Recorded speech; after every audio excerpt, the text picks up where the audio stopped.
Well, here we are. It's the start of a brand new year. It's actually not. We're recording this in December, and we're probably going to release this into December as well. But there's new anime coming out, so we got to talk about it.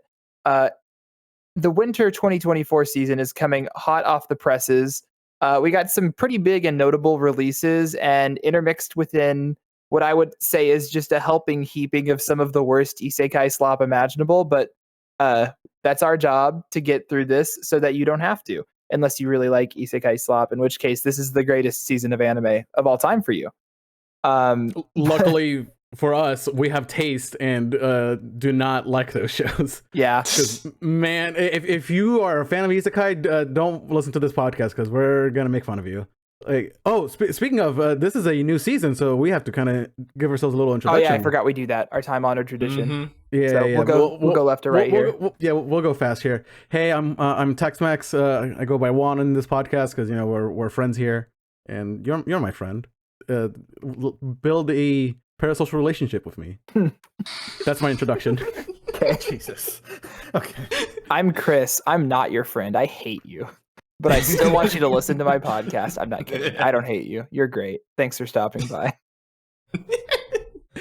I'm Logan. I am the manga correspondent. You're going to be hearing my voice a lot this episode because I make it a point of reading at least the first chapter of all the manga that are being made into anime every season, and I have opinions. And hi, I'm Tim. I guess I'm the anime correspondent. I feel like we're all the anime correspondents. Yeah. Tim is the bad anime correspondent. I'm the anime slop correspondent. There you go. There you go. He's also, I think for this episode, he's our man on the inside because he got to see some of these premiered at the New York Con, right? Some of us at AX. Yeah, and then AX. So Tim actually gets to go to all these cons and has seen some episode ones, so he'll have some insight on that, which is always nice. The rest of us are just kind of going in blind based on either the mangas or the trailers. But we're not going to get to the new stuff yet. We're going to start with some sequels. We're going to go through these really quick because, again, the focus of this episode tends to be the new stuff. But we got some moderately big sequels, not nearly as many. I think they kind of got most of their big sequels out of the way in the fall. We've got, Exorcist Season 3 after the sort of reboot and resuming of the second season. Did any of us watch that? I think aside from Tim. No. Cool. No. There is it Dangers in My Heart? Boku no Kokoro no Yabai Yatsu Season 2? Yeah. I really like the beginning of this, but I have not finished Season 1, so I will not be watching it. But this is great rom-com material if you're looking for that. High Card Season 2, baby. Yeah. This show, dude, I could not care about this show. This show is not very good, but I think both Logan and I are pretty excited to watch it because it was not good in a very entertaining way. Oh yeah. Yeah, it was fun, and that's really all that matters, right? I did not have fun by the end of it. I was having fun in the beginning, but by the end now. It was really the cancer episode that got me. I'm seeking that high. That high card? Dude. Yeah, that high card. If we get something even close to the level of the cancer episode in Season 2, man. For some... out of context, it sounds fucked. Yeah, sure. It was... go whatever, watch fucking... I don't remember what season that came out. Our spring review, winter review, whenever High Card came out. You can go listen to our thoughts on that. Hikari no Oh is somehow getting a second season, despite the first season being what I would politely describe as barely functional as a television anime. Truly a baffling 4 episodes or whatever that we decided to watch before we dropped it. Mm-hmm. Jaku Chara Tomozaki-kun, the best anime about a Smash Bros. Player learning to talk to girls, is getting another season. Me and Juan liked this one okay, actually. I think I liked it a little bit more. I will probably watch it. If Smash is more prevalent in this season, then I'm down to check it out, but otherwise, I don't give a shit. I'm pretty sure it's going to be less. I think it's going to just be more interpersonal shit. Then I guess I'm not watching. I didn't hate the writing. It was okay. Kingdom is ongoing. Wow. Watch Kingdom if you like it. Mashle's getting a second season. I am not watching that shit. Thank God. Hey, I finished Season 1 and it was okay. Are you going to watch Season 2? No. Yeah, that's what I thought. Tim, are you going to watch Season 2? Me? Yeah. Probably. Yeah. It's okay. Watch way worse shows than Mashle. There's more Shaman King. Somehow, Was this entertaining though? I didn't think it was that entertaining. No, the both shows. I mean, Mashle True. is not that entertaining. So No, it's it's just really like, not. It's a mad bad. Speaking of bad shows, the Shin no Nakama Nai whatever Slow Life is somehow getting a second season, which is truly incredible. I think they just like greenlight these isekai without even like knowing how good it's gonna be. They're just like, yeah, just make it. It sells. We don't care. I don't know how this show has fans. I don't know how this got a second season. It like tried to be like a comfy like slice of life cute show, and then it just like went back to being a generic isekai in the second half. It was like you had one job. I don't know. Next up, This is Synduality Noir Part 2. This was that mech show from last, like pretty recently, like 2 seasons ago, I think, that Tim said was pretty cool. I did not watch it. And then more Uresei Yatsura, still a hater, unfortunately, but if you're into the show, then I'm happy for you that it's back. God, did that come out in 23? I think it did, right? yeah. Okay, and then the last one, I don't even know what this is in English. Yoku Sojitsu. Costume of the Late. Oh, duh. What? This is a really long name. Maybe we should put the English this names mistake down. every time. I put it down every single time. I should have changed that's it a big on here. deal. I don't understand why people still watch this show and claim that it's like the best thing of all time. It seems incredibly mid to me. I'm sure we're gonna get some haters in the comments if we were very popular, but unfortunately We're not. right now. I would love to have get some haters in the future, like 2026. Sound off, haters. Yeah, 2026 when our podcast has views in Classroom of the Elite Season 8 is going on or whatever. And then we're laughing in our mansions. That's right. And it's still mid. Okay, let's actually start talking about new stuff. Logan, start us off. It's been a long week past the yaoi. I'm not going to put the visual up again. So this is Sanju Sai Made Doutei Dato Mahoutsukai ni Nareru Rashii. With the English title is Cherry Magic. 30 years of virginity can make you a wizard. You're almost there, Logan. And shut up, Juan. That's just and as fun as it is, seeing the if you stay a virgin until 30, you become a wizard thing as a premise of an actual manga, that's quietly kind of the only fun thing to be had here. So the joke is that one of the main characters, it's 2 office workers, and as Chris mentioned, it is a yaoi. So they're both boys, but they're both boys. Is 30 years virgin, and his magic power is a really terrible one to give to a 30-year-old virgin, which is basically that if he touches someone, he can read their mind. And at some point, he kind of touches his boss by accident and realizes that his boss is like super horny for him. And then that just kind of keeps happening. And as, I guess, the Nut Bar's foremost yaoi expert at this point, thanks to the manga pre-read, this kind of feels like replacement level yaoi. Like, the character designs are fine, but they're also kind of bland. The dialogue is remarkably unsexy, from my position as a straight man, at least. There was a line about where the boss was like, ooh, he's got a hot mole on the back of his neck, I want to lick it. And I was like, what? What are you talking about? So yeah, that was a turnoff for me anyway. And the unique premise really only lends itself to a pretty stock relationship setup by the standards of yaoi. Like, there are 2 boys, one of them is horny but sweet, the other is very damaged, and like, you know, if those words give you a nosebleed, give it a shot, but I don't think for any of us this is going to be anything we're watching, and I personally can't recommend it. I just can't believe that this dude's a virgin. He's like the exact kind of twink that people post about online all the time. I think that him making it to 30 without having been ravaged by someone yet is unrealistic. But I think that's common with these types of anime tropes, is like the people in it are way too hot. Anyway, I don't think any of us are big yaoi fans, and this is maybe a blind spot of our podcast, but if you like yaoi, there's been a lot of office yaoi recently, actually. So has there? No, I guess that other one wasn't. Season. No, it wasn't. I don't think it ended up being yaoi. It wasn't a yaoi. I think it was just comedy. Yeah, it's just like an office rom-com. Yeah, weird. Not even rom. It's just office comedy. Yeah, just comedy. It wouldn't be rom-com if it's not yaoi. It was like a healing show. I guess yaoi bait exists. I didn't even consider that as a possibility. What do you, we throw around the term yaoi bait all the time. We gotta. At least I We do. gotta. No, move on. no, There's no, actual no. yaoi That's bait like this an season. that's like an actual like it's like what am I trying to say? They're like action shows with hot guys in them. This Yeah. is like sure. it really looked like a yaoi and then Alright. it didn't. I hate to make us Commit. move on, but we're spending too much Yes, time talking about a please. show that we're never going to talk about again. Yeah. So okay, and I'm just really rearing to introduce this next one, which is Akuyaku Reijou level 99. Only 2 9s in this title. Keep that in mind later.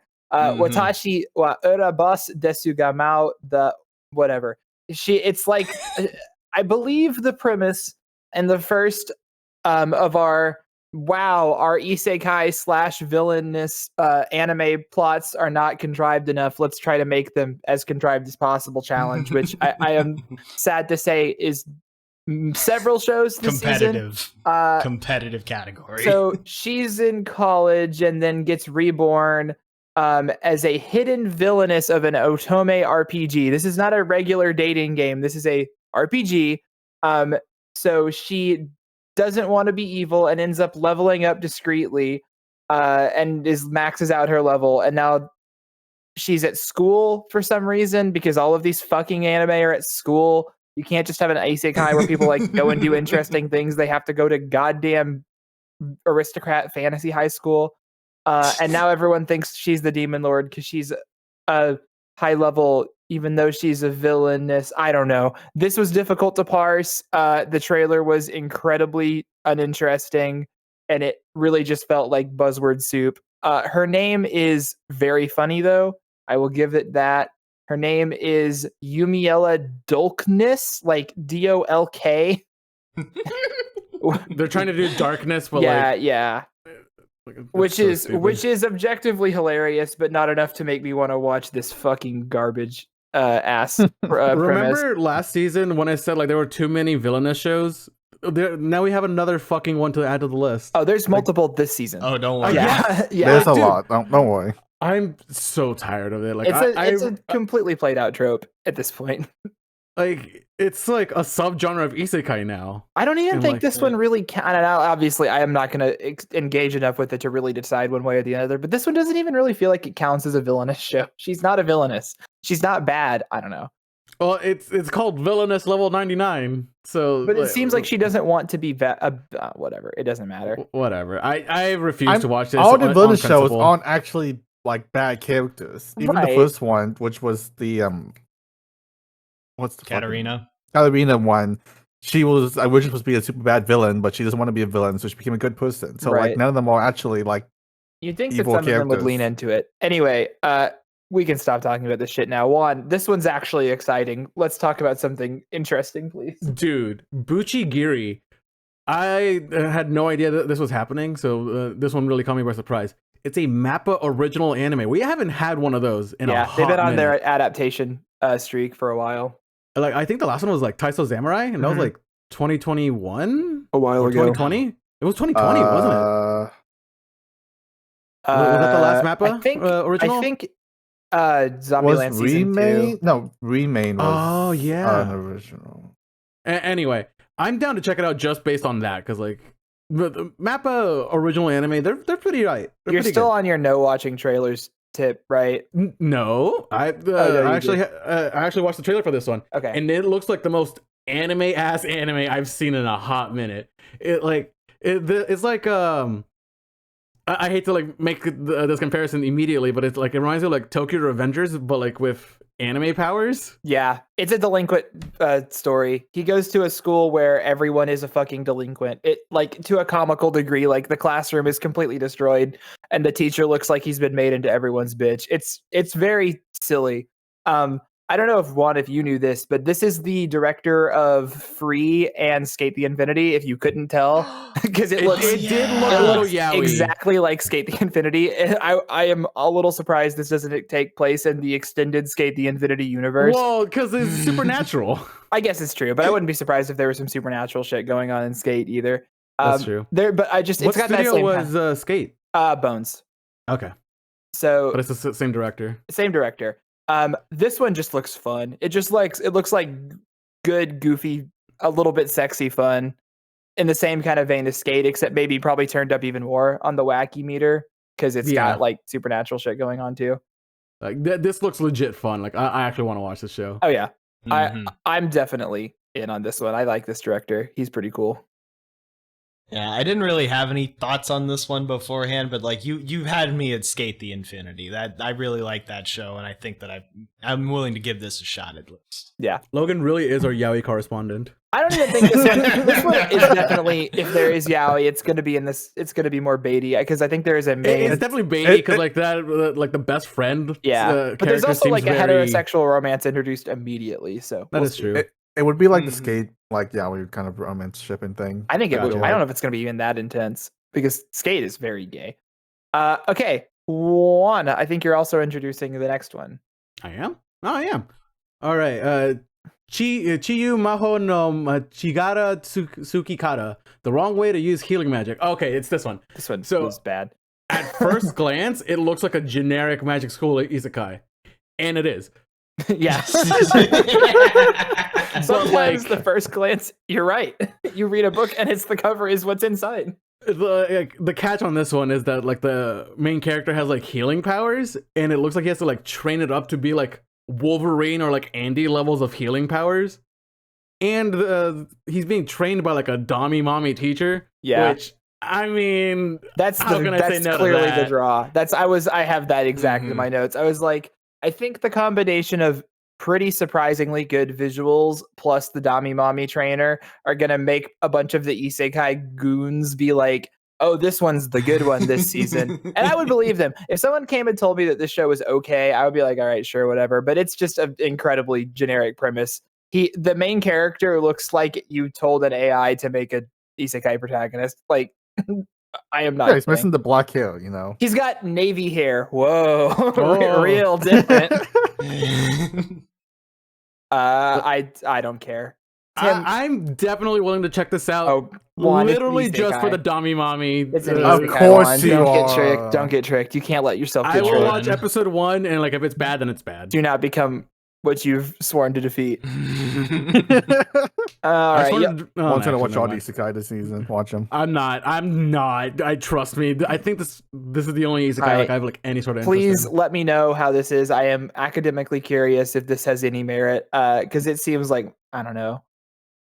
Actually, no, it doesn't seem like it does. Well, no, like I also am interested in the healing power aspect of it. Because like, sure. Because like I said, like I feel like it's an untapped market. It is slightly underexplored. No, I mean, we do Heal did it, and they like did it that's horrendously. I have no idea. I had no idea that was. And that at least maybe there will be less sexual assault in this one. Hopefully, it might be like reverse sexual assault. That's a bad joke. Actually, what? Never mind. Juan's like, maybe that's a good thing. Hey, how about you edit that out? Okay, we can move on. Logan, tell us about a manga I'm sure you really like. Oh man, I loved this one. So this is Dosanko Gal wa Namara Menkoi, or Hokkaido Gals are super adorable. And there is someone out there, a real human being, who looked at that part of the beginning of every Yuri where they're all like, but we're both girls, every other panel, you know, the worst part, and decided to do that in a straight romance. Every other panel in the first chapter of this is the MC just going on and on and on about how he likes prim and proper raven-haired maidens and he can't possibly be in love with a gyaru. And then every other panel is just standard rom-com, like, jokes. I can't really even give you guys a premise. I just explained the premise. There's a girl. She's a gyaru. It's in Hokkaido, so she's, like, wearing scarves and her nose is red sometimes. And, like, it reads to me like one of those manga where the entire selling point is one cute girl, and I just want to remind everybody, before they're like, that's enough, that they mint 1,000 cute girls every day in Japan, and some of them will wind up in good shows, and others will wind up in porn. And with those at my disposal, I just don't know why you would watch something like this. I don't know why you would watch I can't recommend it. I don't know why you would watch this when I'm blanking. The Dress Up Darling came out last year, and it's like a much better version of exactly this shit. It's been 2 years, Chris. Okay, whatever. Same time frame. Mm-hmm. is just a vehicle for this like big booby blonde girl to be very cute and hot. I will like. I mean, it's nice that it's in Hokkaido and cold weather. That's comfy. Just go on Pixiv. I know, and it's just like this is one of the more like hyped shows this season. Unfortunately, yes, people really like. Well, maybe not super hyped.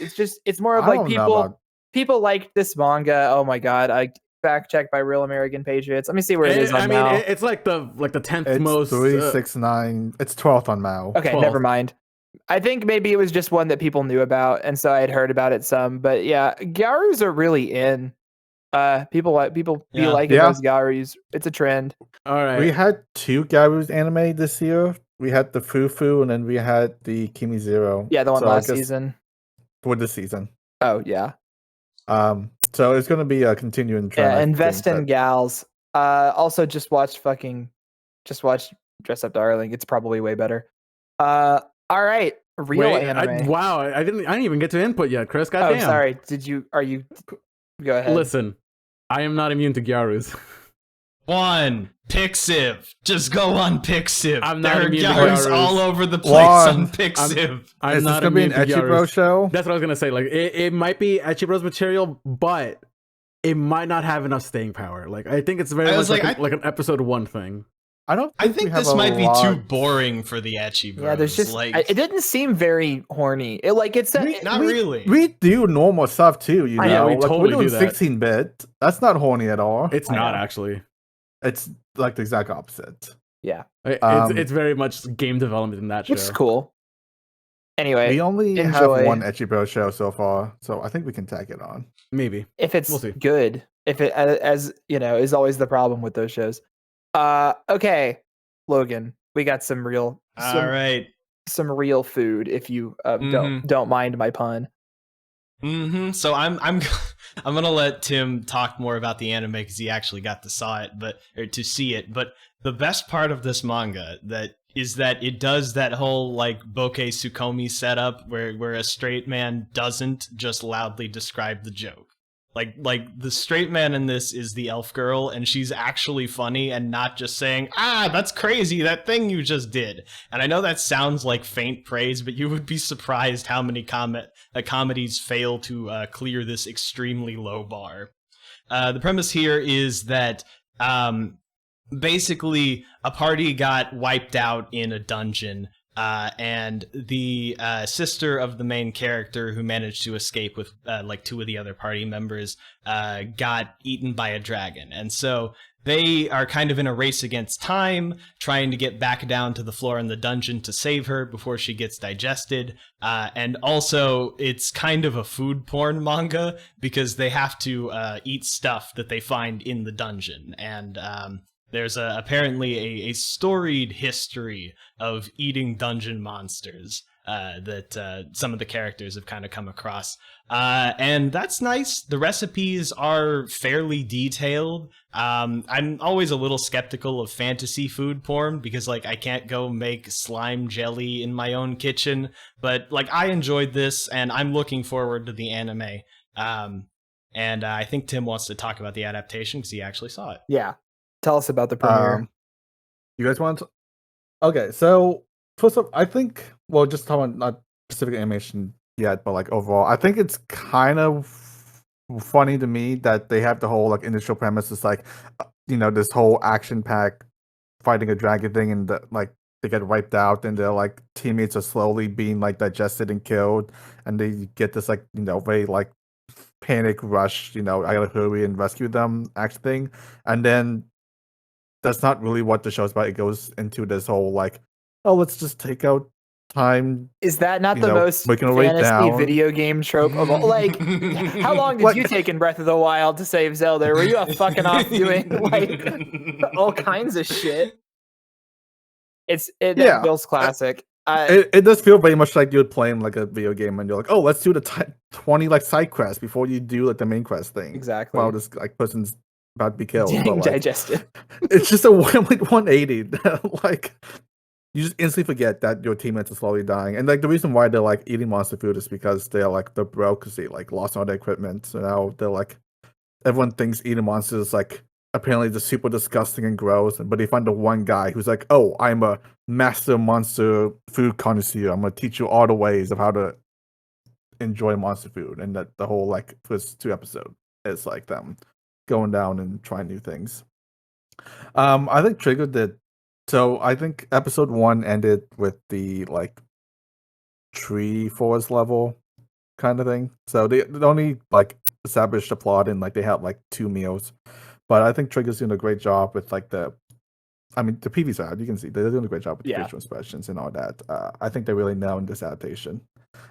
Granted, I did see this back in like July, so it's been like 5 months. I don't remember too much about the specifics, but I think Trigger's absolutely killing it.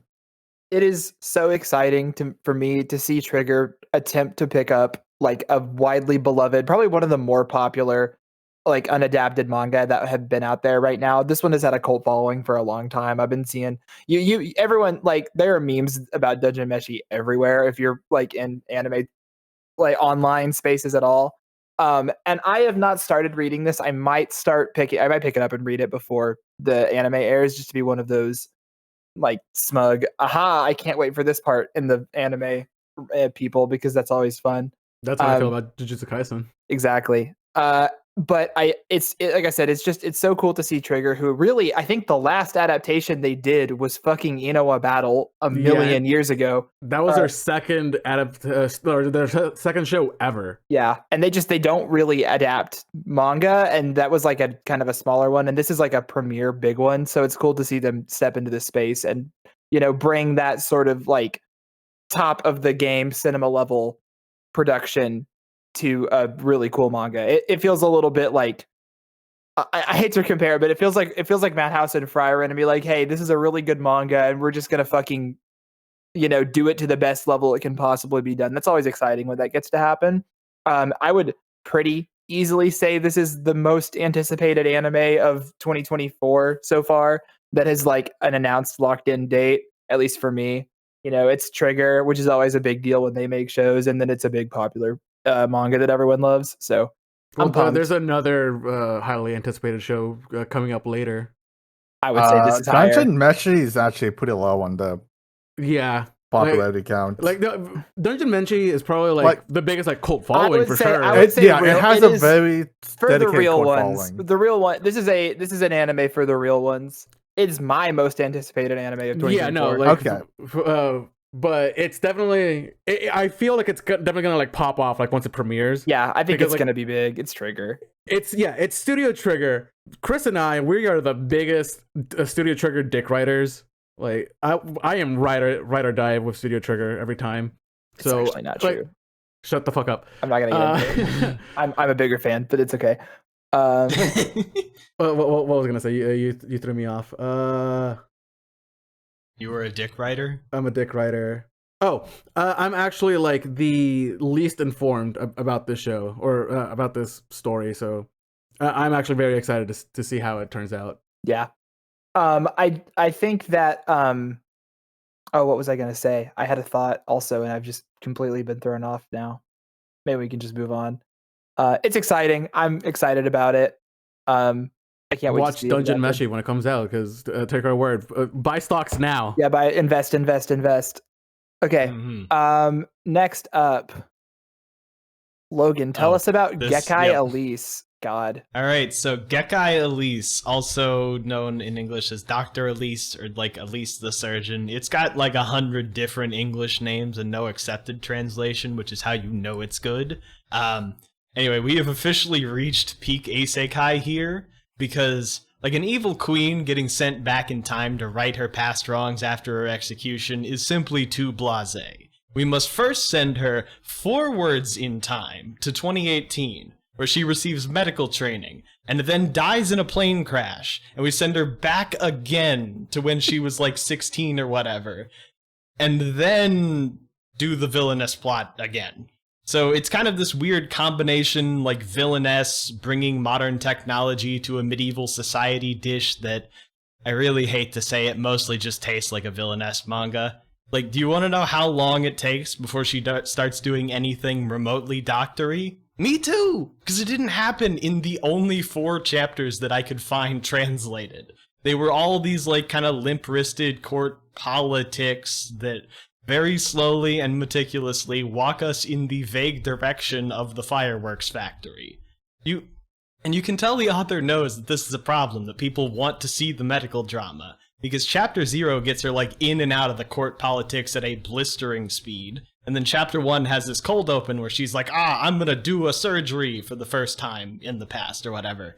And I say she decides to do that because she doesn't actually make an incision or do any surgery, but like you can tell that the author knows there's supposed to be some hot medical action going on. Right. They just think they have to do all of this really boring exposition first. And it's just, I spent the whole time really bogged down in what is ultimately just, the stock villainess plot. Here's the list of bad things that happened and that I did, and now I have to not do them and or fix them, I can't recommend this. This was bad. This has to win the award for the most convoluted premise of the season. It's so incredibly stupid to have the multi-layer, there's no time to even think about what a fantasy character would do when reincarnated into our world, and then the fact that she has to I don't know. I think a villainess reincarnated into our world and then having to redeem herself by becoming a doctor and trying to figure out modern society is a much more interesting premise. So to have her just go back to the fucking fantasy world and have that be the setting is it is infuriating. After she's already done her character arc, her Yeah, entire she's already character arc is developed. It's over by over. the end of halfway of chapter 1. And I think maybe watching Kusaria has given me I think maybe watching a medical drama could be interesting in anime, and there aren't that many of those, at least recently. But holy shit, I would rather watch that than this. Also, the trailer was not very good looking, and it looks really flat and poorly animated. So who cares? Any thoughts on the other two? Why haven't we mentioned that this is a webtoon? Is it a webtoon? It's a webtoon. It's a webtoon. Yeah, because I didn't mention it. I didn't mention it Korean. because I'm. Yeah, it's a webtoon. I didn't mention it because I'm going to be kicking the crap out of all the webtoons this season, and I don't want it to seem like I'm prejudiced. Yeah, But you kind of are. yeah. Look. Logan hates Korean people. You heard it here first. Hold on. Let's- I hate all variety of webtoons, all right? Never mind. That doesn't help This is a very relatively common trope in Korean dramas. So Yeah. it doesn't surprise me too much to see this whole doctor travels back in time to the historical emperor eras and uses her knowledge to save people. It's also the Is plot this of historical Outlander. or is this an isekai? Is this a fantasy world? Fantasy It is- world, I think. I think it's it's- reincarnation. It's not isekai. It's the same word. Okay. So there's ancient Korea. She gets her past Is life. it? She was Oh, it seemed very It ancient seemed like a Western fantasy world to of me. some Yeah. distinction. I figured It's it was not a fantasy Korea. world. Yeah. Everyone, whatever. It's I think it was kind of like Tier Moon, where it was a vaguely analogous. Yeah. it's kind of it's not exactly Korea, but it's Yeah. fake Korea. Right. Otherwise known as North Korea. Haha. One last thing I want to say about this. It also has the romantic element to it, which I'm sure Logan did not like. And I didn't even get to it, really. Yeah, I mean, it's all over the trailers because there's 2 suitors that really want to marry this princess. Yeah. And that's it's very much like a shoujo thing, and I'm like, whatever, man. I'm not the target audience here. not to be derivative or tropey, but it's a Korean webtoon about a reincarnation. They are all like this. I don't know how to, there will be multiple hot boy suitors. They're very samey. Yeah, Okay, moving on to this one, which is actually, who's doing this? I am. One. All right, tell us. This has to be one of the weirdest anime I've ever It was seen. strange. Yes. From what I can tell, it's a group of Bishonen guys running a monthly magazine in a fantasy world. I think there's women. I don't think Is it's there just women? Yeah, I think one of the main characters is a girl. Okay. The wacky hijinks happen, and then the main character turns into a furry? I don't think that is what happens. There are furries in it. Yes. No, the main character 100% turns into a furry. I have no idea why. because like the trailer didn't have any subtitles. Maybe we watched different trailers. Maybe they had a better trailer. That was the other thing. This is one of those instances where I was like, most of the time watching previews, I can kind of get the gist of what's going on. I was like, man, maybe if I could understand what the fuck they were saying, I would have even a shred of an idea of what is happening on screen. But I really, truly did not. Dude, stuff was fucking happening, and I was like, I cannot process any of this. We're not doing a very good job of describing this, but yeah, No. they seem to be in some kind of working for a publication that talks about like the occult and strange like monsters and shit. There's a dog, but I think that I don't know. It's Studio OLM, which I was like, okay. Or no, sorry, it's Studio OLM Team Yoshioka. So it's like a B team. It is definitely the B team. I saw OLM originally, I was excited, and then I watched the trailer and I was like, oh, this doesn't actually look it doesn't look bad, it's just a little shoddy here and there. It's not like as polished as something like a Komi or a Nod Taxi or some of their bangers. I will check this out for sure because it is interesting, at least. Like, it seems unique. But and then maybe in the next episode we can give you guys a better idea of like what the fuck is happening.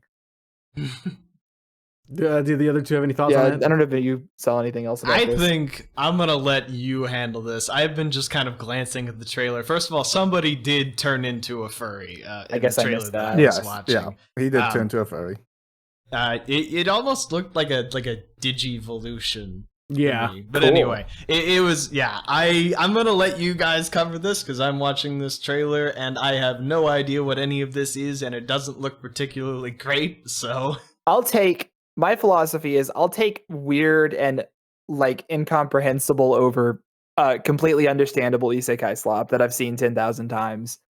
At least this they're is trying. better than a number of things that have come out this year, but I still don't know if it's good enough to watch. I don't We'll know, see. man. It's TBD. like really weird. I'm not feeling it really. I think this is getting to the bad kind of weird. I also kind of have that vibe, but I will check it out. I will at least give it episode you 1. take the bullet, brave soldier.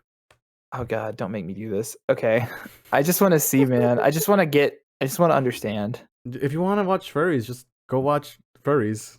Hey, Beastars isn't happening yet. Not yet. All right. Was this one a manga? Tell me about this one because this premise was also not particularly clear from the trailer that was untranslated. Okay. Yes, then let me go ahead and explain this to you.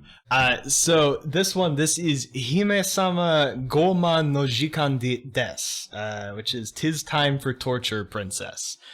So basically, a warrior princess of a vague, generic fantasy kingdom has been kidnapped by the generic fantasy, demons, and she's being held in a prison with her talking sword, and they are quote-unquote torturing her for information, basically by just at least in the first 2 chapters, it was basically all food. They were putting food in front of her and being like, we'll give you the food if you talk, and then she talks, and that's kind of the whole joke.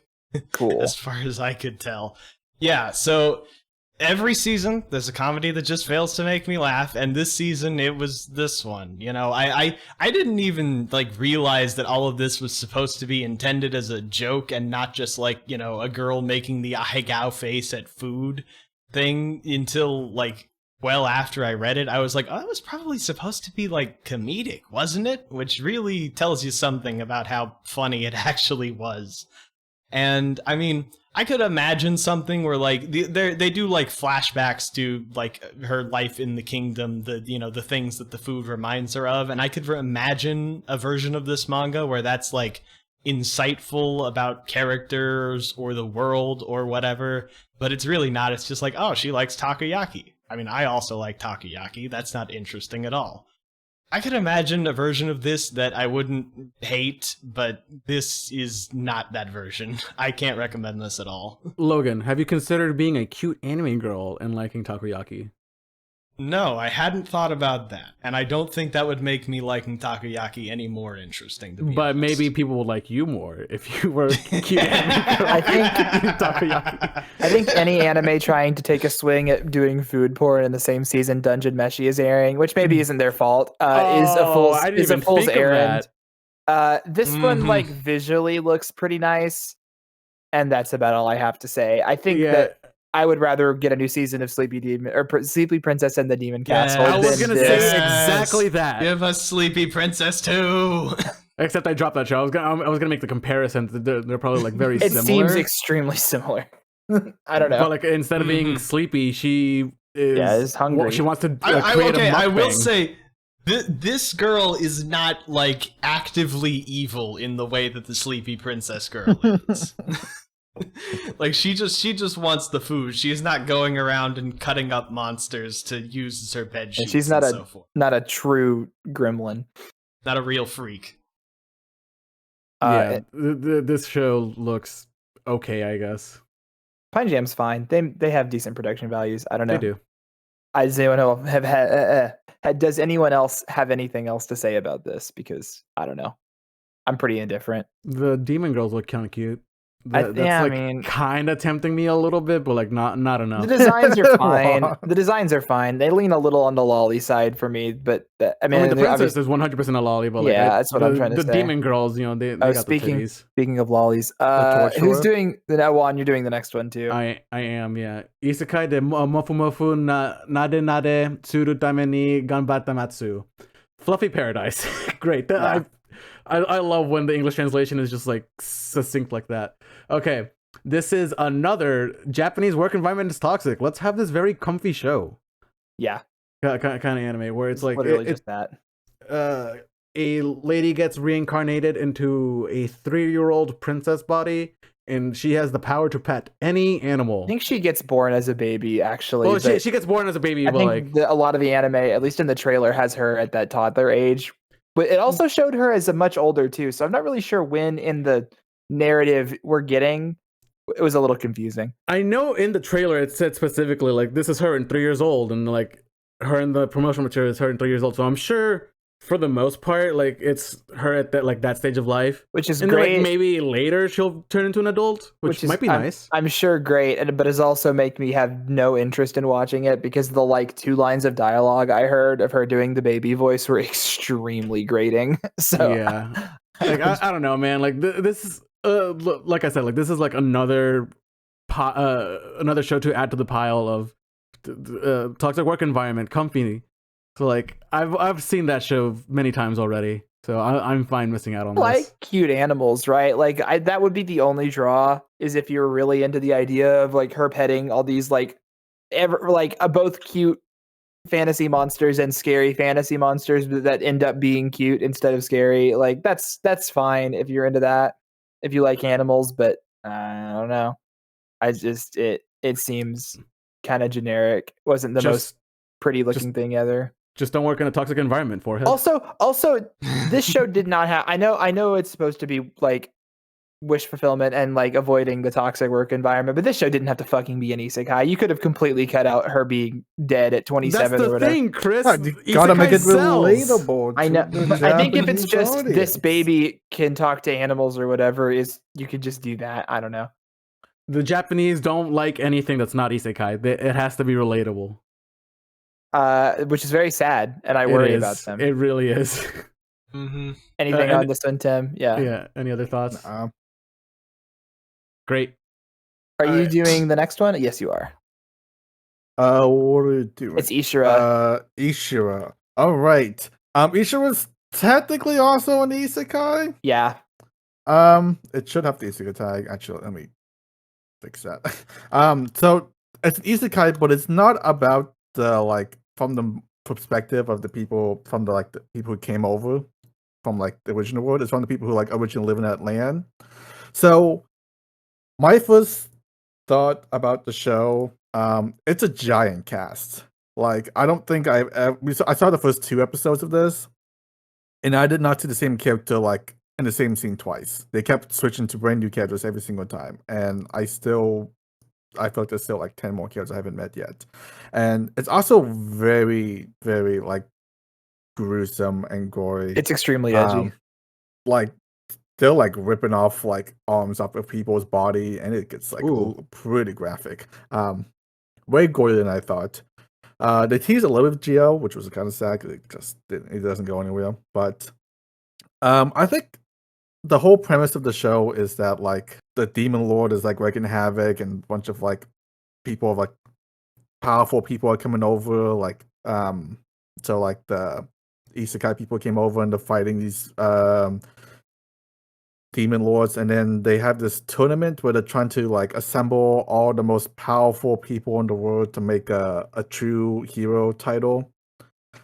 So the show kind of just follows like this like giant cast of people and like their lives and what they're doing, and I think at the end they're gonna like have them fight against each other. But the first, it was kind of interesting to me just because like I said, it was from the perspective of the like inhabitants, not the guy going over them, and like her entire goal is like she hates the Isekai people and she wants to like try to get them killed because they're just like, they're just giant OP people wrecking, destroying, doing whatever the fuck they want with OP powers, destroying everything around them. So she wants to kill them, and that's like the first episode is like all these like different powerful people being introduced to and them like fighting and showing off their powers.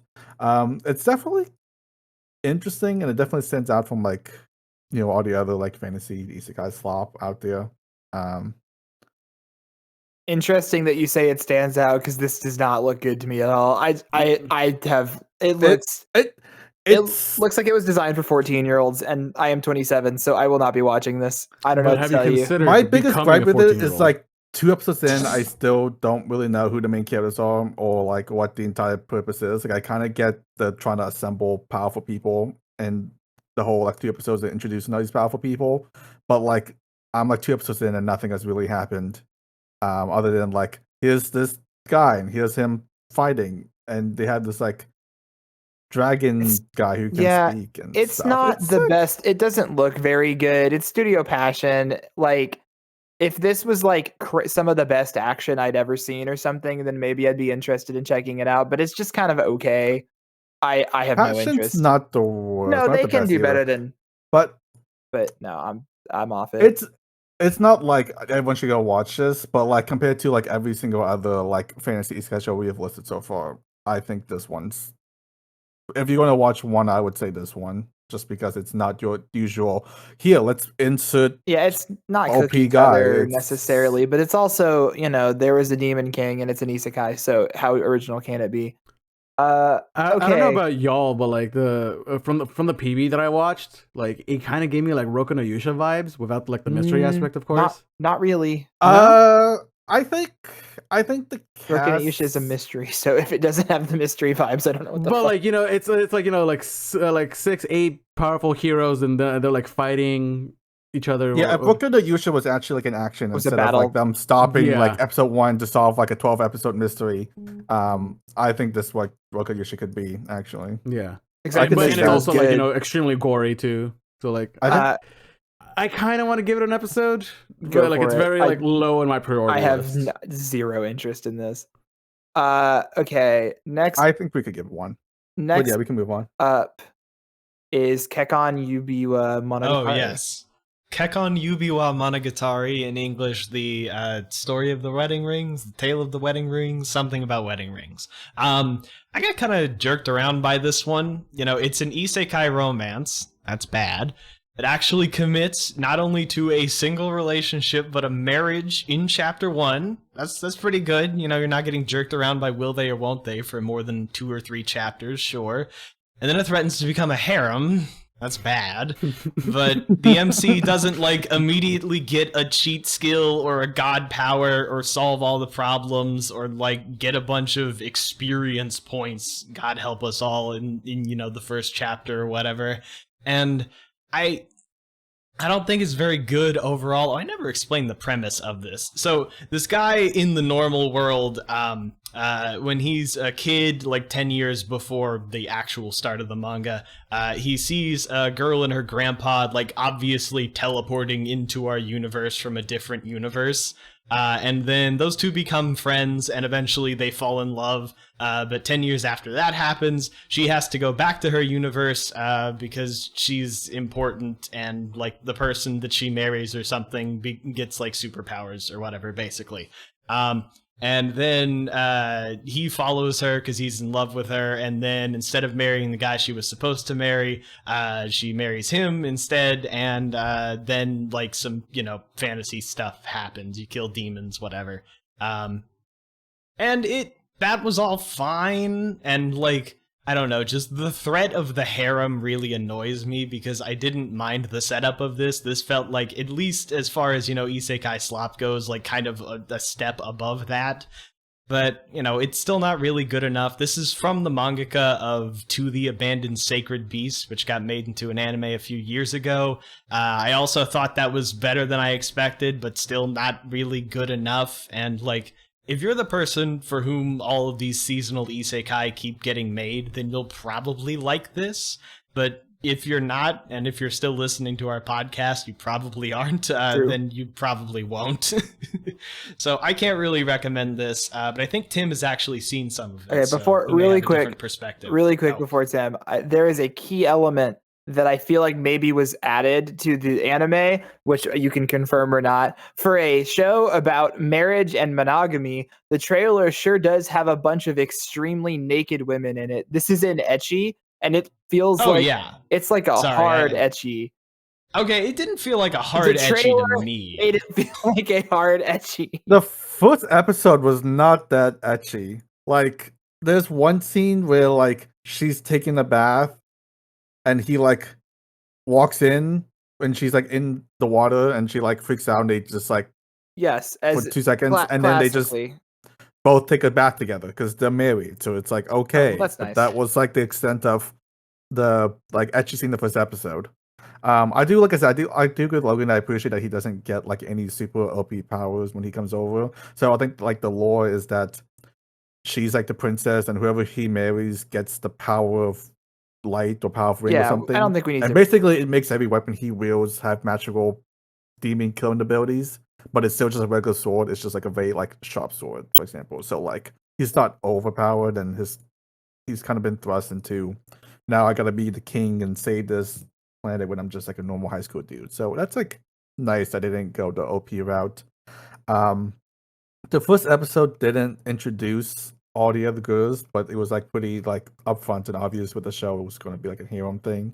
I don't really know how bad it's going to be, but like I think the main two, like the main girl and the main guy, is like keep together, and I hope that doesn't like, I don't hope they don't lean too much into the harem part. I don't know. It seems schlocky to me. I cannot begin to muster the strength to be interested in this. It's still a generic isekai at the end of the day, even if you're thrusting together like a committed relationship at the beginning, which is nice, I guess. I do not care about this at all. You'd think I would come in and like, try to defend this show. I'm like, oh, it might have some like actual merit to the show.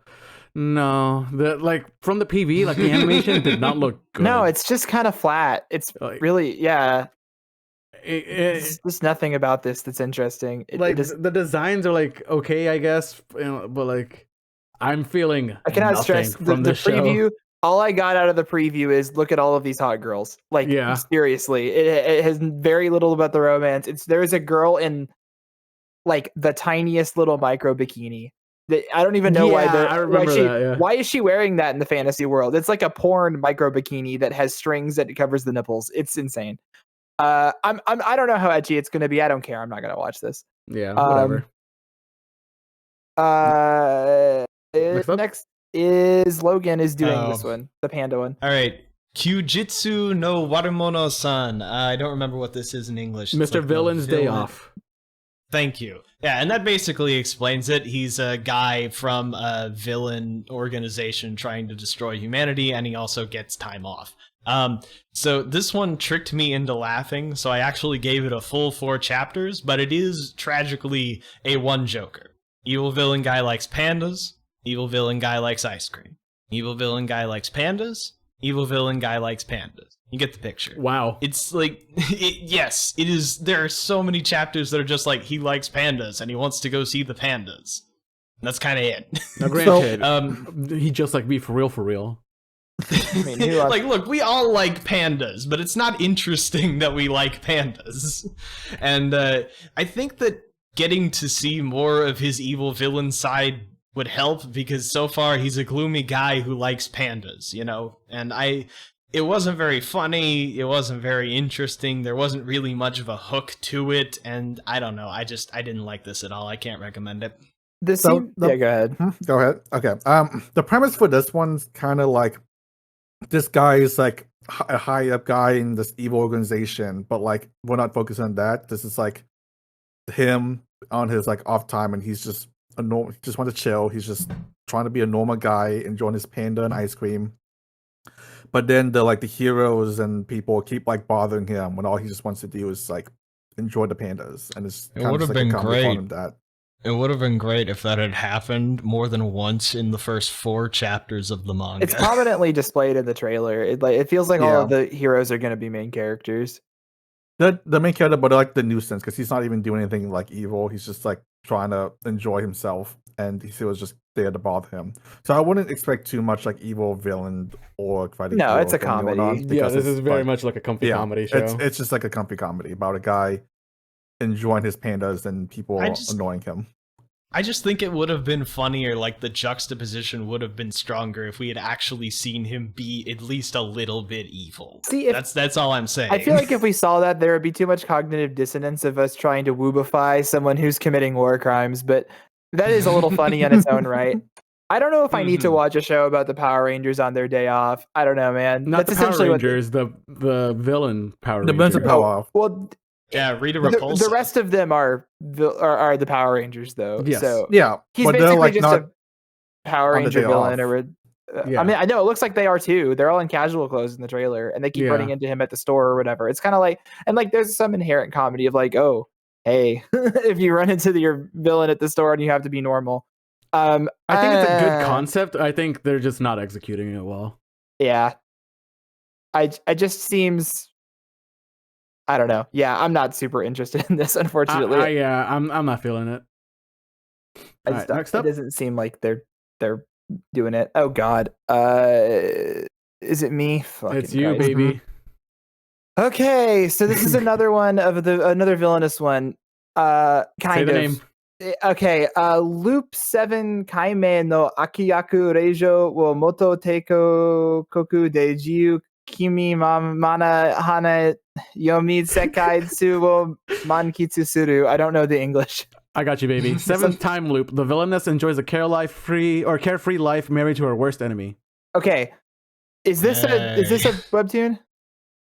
I don't think so. I didn't read it. Okay. Yeah, it appears to be a light novel. Oh, okay. Well, it's very webtoon premise. It's very webtoon, yeah. Like, so the plot of this one is that this is a villainess. I don't think she's really a villainess. She's a duke's daughter, and who keeps, much like Subaru and ReZero, keeps looping. She keeps dying at a certain age, and returns back in time 5 years, and and basically has lived 5 lives or 6 lives or whatever. This is the 7th loop. Haha.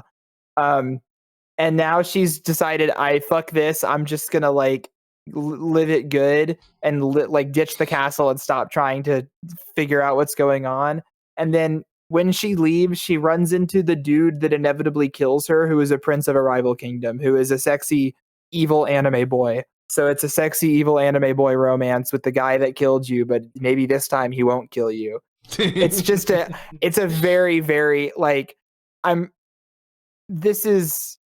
I feel like my wife Ellie has read 6 webtoons that have a very similar premise to this. The visuals are not good.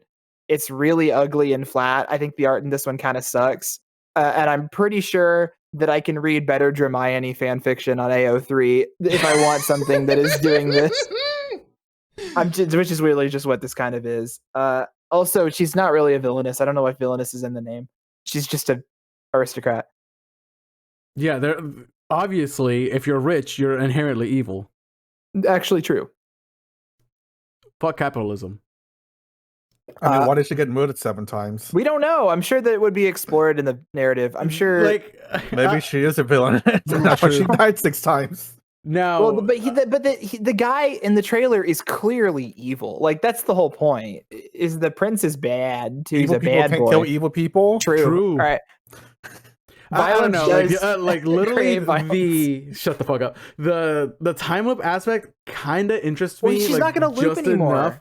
I know, but like we'll probably see like peeks into like the past lives. Maybe. You think it'll be a Team Moon situation? I have not seen Tear Moon, so I would not. It's not Oh like wait, Tear they dropped Moon. that one. I It's didn't not even like Tear get Moon a at chance to all. see it. Like it was a secret Kino thing. Like they just did it without me. Like okay. He didn't sound that interested. I don't think he would. I think he would have dropped it anyway. It's okay. It's not like amazing. It's just kind of fun. Yeah. Anyway, I'm not the target I audience. I kind of want to check out episode 1, but like it's very low on my priority list. I'm gonna be saying that. Don't you hate a these kinds of lot. shows? Don't you I've hate never Pretty Boy even shows? I've never. Okay, well, Pretty Boy shows, yes. But like It's I just don't know. an Otome show. I It don't know is. what to tell you. Yeah, I don't know. Like there's just something about it that like kind of gets my attention. I but, just like, think it's again, ugly. It's very low on my priority list, and I'm Like, if saying the that a art was lot this good, season. I would watch shoujo shit like this if I thought the art was good, but it's just really there is something about it's like the way their hair looks. It is just not a good art style at all. I think the hair looked okay. No, it's all of the colors in the backgrounds and the dresses and stuff and the clothes are really flat, and then the hair is really weirdly shiny. I don't know. It bothers me. I think it looks really ugly. That might just be personal preference. Okay, next up is probably the worst show this season. I don't know. Logan, tell us about. All right, Mahou Shoujo ni Ako Garate. So the premise here is the magical girls are real, and our main character is a fan of them. And then she gets visited by something that kind of looks like a magical girl familiar thing. And he's like, make a contract with me. It's not specifically a contract or whatever. He's like, I'll give you powers or something. And then, surprise, he gives her villain powers. And she has to fight the magical girls. And when she does, she gets all horny and starts doming them. Like, I don't know how to explain that any better. I don't. It's porn, and it's middle school girl porn. So yeah. Mm-hmm. It's middle school girl bondage porn, and I do judge you if you watch this and enjoy this. I'm just gonna go ahead and say it. Oh, It's not a good time for us to say it's an ecchi bro show. Yeah.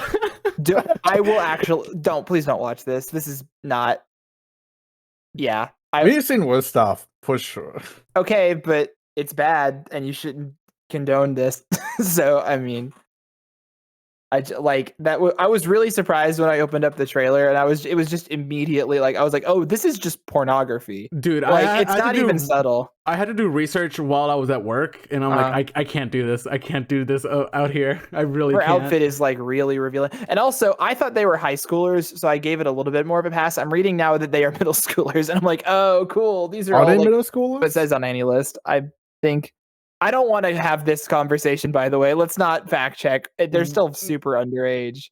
Either way, it's porn. If you want to watch a bondage fetish magical girl show, that exists now, I guess. Yay. All right. It'll be ecchi bros, though. All right. Moving on. Is it? Are you going to watch this? We'll give it an episode or two. Well, yeah, we'll check it out. I mean, if it's bad, then, I'll drop it. Yeah, we're Okay. never committing to anything. Moving on, though. All right. So the next one is Mahou to Yaju. I also forgot the English title for this. The Witch one. and the Beast. So, full disclosure, my biggest complaints about this one, which are that the action is illegible and the dialogue was really weird and stilted, are inseparable from the scan job I read. This could have just been a botch by the translators, but I can only really judge the manga that I actually read, and the manga that I actually read wasn't very good. Like, the setup here is that, like, these guys, I think, are witch hunters or something, and witches she got are cursed real. by a witch Yeah. and wants revenge, I believe, is the premise. Okay, cool. Yes, because her thing is to say, damn witches. And then the other guy's thing has this like really weird formal speech pattern that is way too stilted even by the standards of intentionally stilted speech. And every page is just like, the reality of secrets is yada, yada, yada. And then she's like, damn witches. And the action was completely illegible. Like, I think the formal one fights with birds or something, and the angry one just punches. but mostly they just kind of fight with action lines because the background just completely devolves into lines at some point, and all of these are problems that could be fixed in an anime adaptation. I am interested to see if the trailer is like good at this, but the story behind those issues didn't seem exceptional either, so I don't know. This could surprise me, but I want to hear what the trailer watchers thought of this. Well, Tim actually saw the did episode. Tim watch them? Oh, did Tim watch this? Yeah. Okay. Tell us. Swing. It was a very like nothing episode. I think Logan even got farther than I did. So like the episode was essentially we have these like two witch hunters coming to town, and they're like looking for a witch for some reason. They don't ever say why. And we meet this witch. Okay, so apparently witches are like universally hated. For some reason, everybody loves the witch in this town because she's like nice and does good things for them. And there's like this random action scene where this like giant shark, I think, is like destroying town, and she like kills it for them. So they're like, oh yes, the witch is good. She's nice. But then, and she's like, oh, you should come to my like party I'm hosting. And they're like, this witch is up to no good. And they like decide to break in and stop her. And they have a giant fight. And that's kind of, well, right before the giant fight, they stopped the episode. So it was very much like, here's half of the episode. But it was like one whole episode. And I don't really know what's going on. Or what she's planning. All I know is that witches are bad, but it sounds like Sir and these two people want to kill all witches or something like that. From the trailers, it looks like a very like edgy fantasy show, and like the art style is like kind of interesting. I like it. Yeah, I think it looks nice. Was it too edgy from like? It didn't seem that edgy to me. I don't know where you're getting that. It just seemed. It seems Victorian. Like yeah, it's more Victorian than Gothic. Gothic. That's the term. Yeah, it's very like Victorian Gothic kind of stuff. Maybe I'm just missing Undead Girl too much, but this one I think has done enough to trick me into starting it. So I'm down to watch episode 1. It has a neat visual design going for it. I don't hate the character designs either. The premise is like give or take, but at least it's not a fucking isekai. So the bar is on the ground, but will at least watch episode 1 of this to see if it's anything. You would need 2 episodes. Sorry, I'll watch episode 2 because clearly episode 1 isn't enough to vibe check it. But yeah, I wish that Logan had come with a more glowing review of the manga. I'm sorry. It's okay. We'll see. Maybe it'll glow give up. It 2 episodes. Give it 2 episodes and tell me how it is, and I will see if I'm on it from there.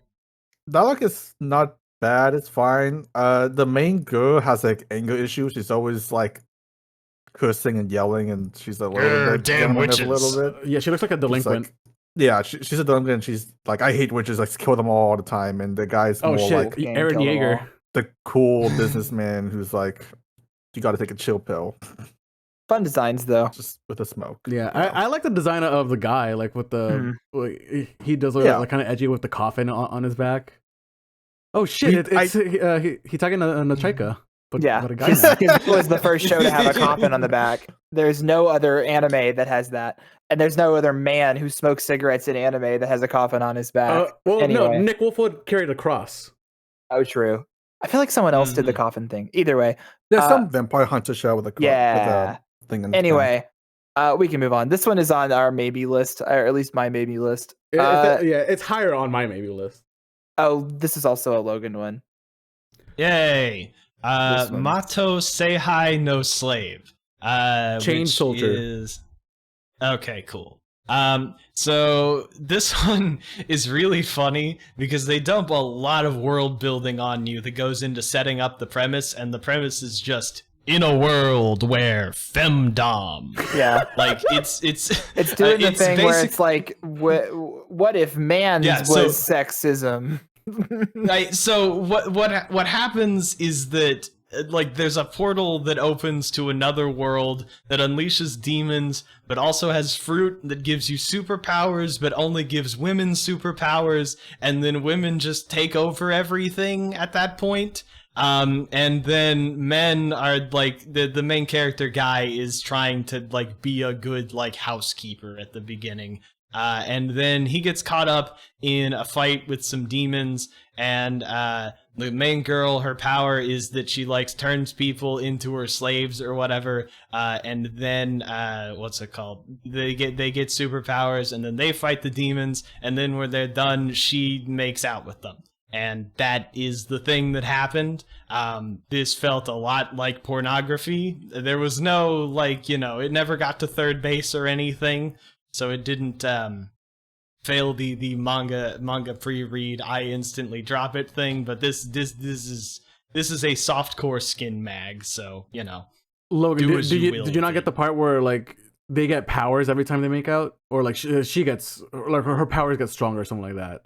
After they, I did not get that. Bit I don't from remember manga. seeing that, but I will not maybe paying the closest attention to this one. Yeah, my understanding is that like she gives him the powers, he does the powers, and then they have to make out. Cool.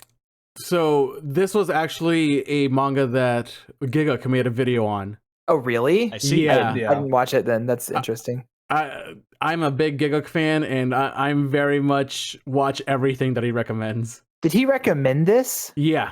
Yes. Oh, wow. I mean, he has his degen side for sure. I mean, this didn't. So- Okay, this seems whatever. You No, got, like, y'all tell us if it is good. It is very like etchy, but it's also extremely action.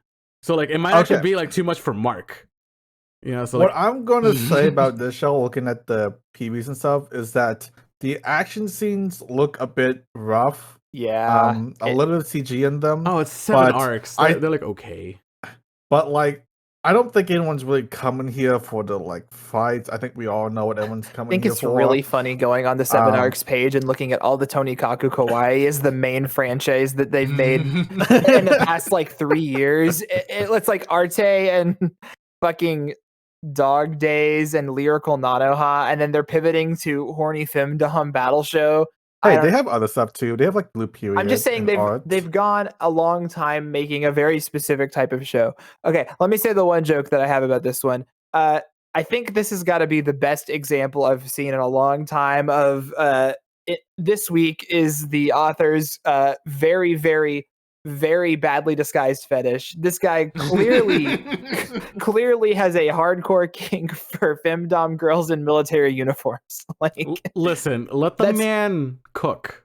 I'm just saying that the people that have those types of fetishes are sometimes Nazis. I'm not trying to say that he is, but he's on my sus list. If this anime, also there's that one girl showing her armpits are just out. There's all kinds of fetishes in this one. Oh no, is he pit crew? I don't know. I'm just anyway. I forgot about pit crew. I think the Giga thing is really throwing me for a loop. I was ready to dismiss this one as horny trash. Y'all let me know how that is. I will not be watching this. I'm definitely giving this like 3 episodes maybe. I think seems 3 episode Ecchi Bro is probably rancid, valid. But I mean, like I said, like it's really- also oh, like very like CGI action based. So like CGI maybe was awful. yeah, too. the CG did look kind of bad. The CGI was not great, but I think the reason why people are watching this, those scenes would be like animated fine. Sure. It's just the monsters are just like a little rough to look at. Yeah, I think that would put me So. off of it if I was trying to take it seriously. All right, let's move on to good anime. Okay. Metallic Rouge is Bone's latest original show. Which, by the way, they haven't been Um, on that shit for a minute since they've yeah. made an original, so this is exciting. They're doing this for their like 25th anniversary, I think. Oh shit! it So they're going all out was. on this one. Mm-hmm. The general premise is that this is like a sci-fi cyberpunk looking world where there are these like, I'm gonna put the page up. There's these like androids and humans that are living together. I type in android, not Metallic Rouge. And there's apparently these 9 like androids that look basically indistinguishable from humans. The rest of them have like these like markings, and you can pretty obviously tell that they're androids. But there's like these 9 secret androids that looks like humans that live amongst them. And we follow our main character Rouge as she goes, and her goal is like to kill all of these 9 androids for some reason with her like pal Naomi. Bones is very like, so they showed us the first episode, but they like dropped a lot of lore and stuff that was not shown in the first episode, and they're going like all out with the world building in the show. It's neat. There's apparently like 4 different alien races that they like are going to introduce in the show. Wow. there's apparently the first group of aliens that was the first group of people to contact the humans and bring them to this planet, and they're the one who like it's provided Mars. technology to create the androids, which I think they call like Nans or something. And then apparently there's this backstory lore thing going on where the androids and the humans fought a giant war with this other group of aliens for some reason, and they're now in this like post-war scenario going on, and they have this whole like backstory lore thing going in, and it's like really interesting. You can obviously tell that they have a lot of like thoughts and effort put into it. It's not just like here's this cool environment, here's this girl going in to kill androids. They never really say who Rouge is or why she's going in her killing quest thing, but it's like everything about it though is really fascinating. Like the actions, of course, it's Bones. Actions is like 10 out of 10.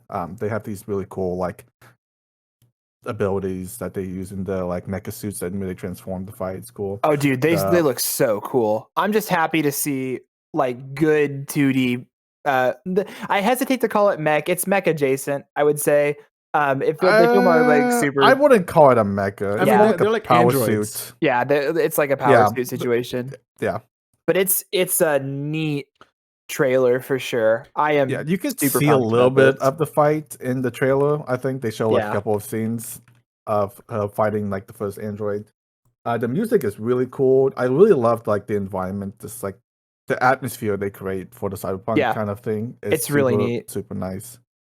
Lots of really cool things going on. Definitely, it feels like a very neat, futuristic, like hard sci-fi show. Which I think it's been since Vivi, since we've gotten like a really good original one of those. Like obviously Pluto is kind of in the same camp, but yeah, I am beyond pumped to watch a new Bones original, and this one looks really sweet, bro. Like doing the research for this podcast here, like it was just like nothing but like mid after mid. So then like once I finally came across this one, I'm like, oh my god, I forgot what good anime looks like. Yeah. It feels good. I'm just like, oh my god, it's water in this desert of mid. The only like slight complaint I have about this is like it's not really clear like what the goals of these girls are, or why like everything is the way it is. That's why I kind of do the info dump, because nothing's made really clear like of why Rogue is killing these it's a narrative, androids, and I'm sure they will explain how things. she and the other girl knows each other. She's like Rogue is like a very like duncy character, so I like can't imagine she has like a very like deep, compelling reason to kill them. But I don't know how many episode Bones has planned for this, but they're like really. It doesn't say anything. I really hope it's 2-core. Oh, I don't think we said earlier, but Dungeon Meshi's already confirmed to be 2-core, which is exciting. Yeah, it's been confirmed for a while. So I maybe this one would be sweet if we got a thicker one, but even if not, still very pumped. Easily one of the most exciting ones so far. Metallic Rouge, I think it has to be like my most anticipated show, like just from the trailer alone. I would put it over Dungeon Meshi just because Dungeon Meshi is more of like easy going. I can like I like it, but it's not like this is more like your type of show. Anticipated than Metallic Rouge. Like I can put it in the back burner and enjoy it, but Metallic Rouge is something I like really want to know more about because it's really interesting. Buy stocks now. All right, next up. Yeah, so the next up is Momochi-san Chi no Ayakashi Oji. Which oh no. So this one, Prince of Momochi House? Yes. So this one like started leaking out of my ears even as I was reading it. The best that I could retain is that it was a reverse harem with a really contrived kiss at like in the first chapter and some pretty boring. Yeah, reverse harem because it's a girl and three guys. Yeah.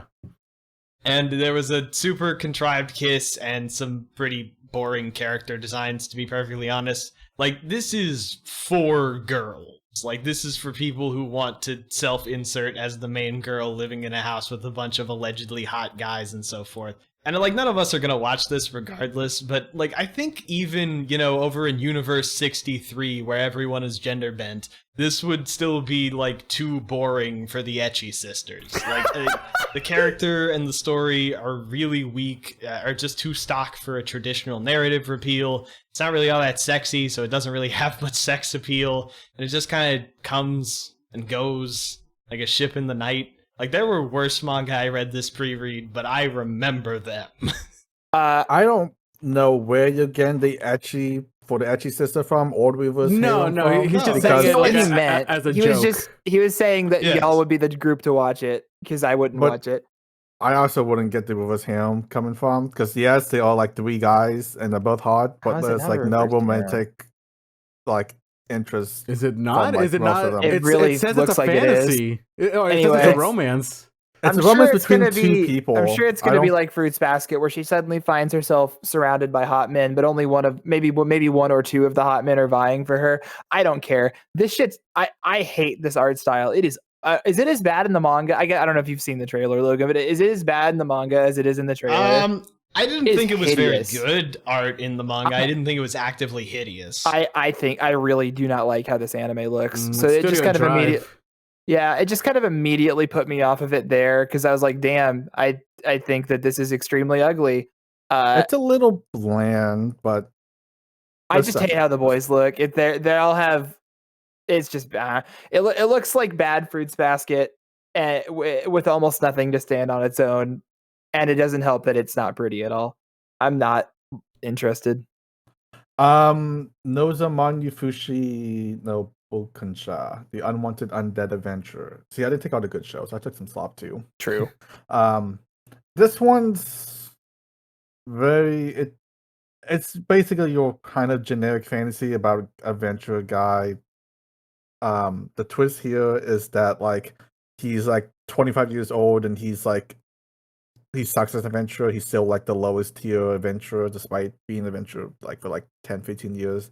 So one day he like goes into this like dungeon that's supposed to be like super easy, but he finds like a hidden path. And when he goes in the hidden path, he gets like instant 1 KO'd from like a dragon that he meets. And he ends up becoming like a skeleton.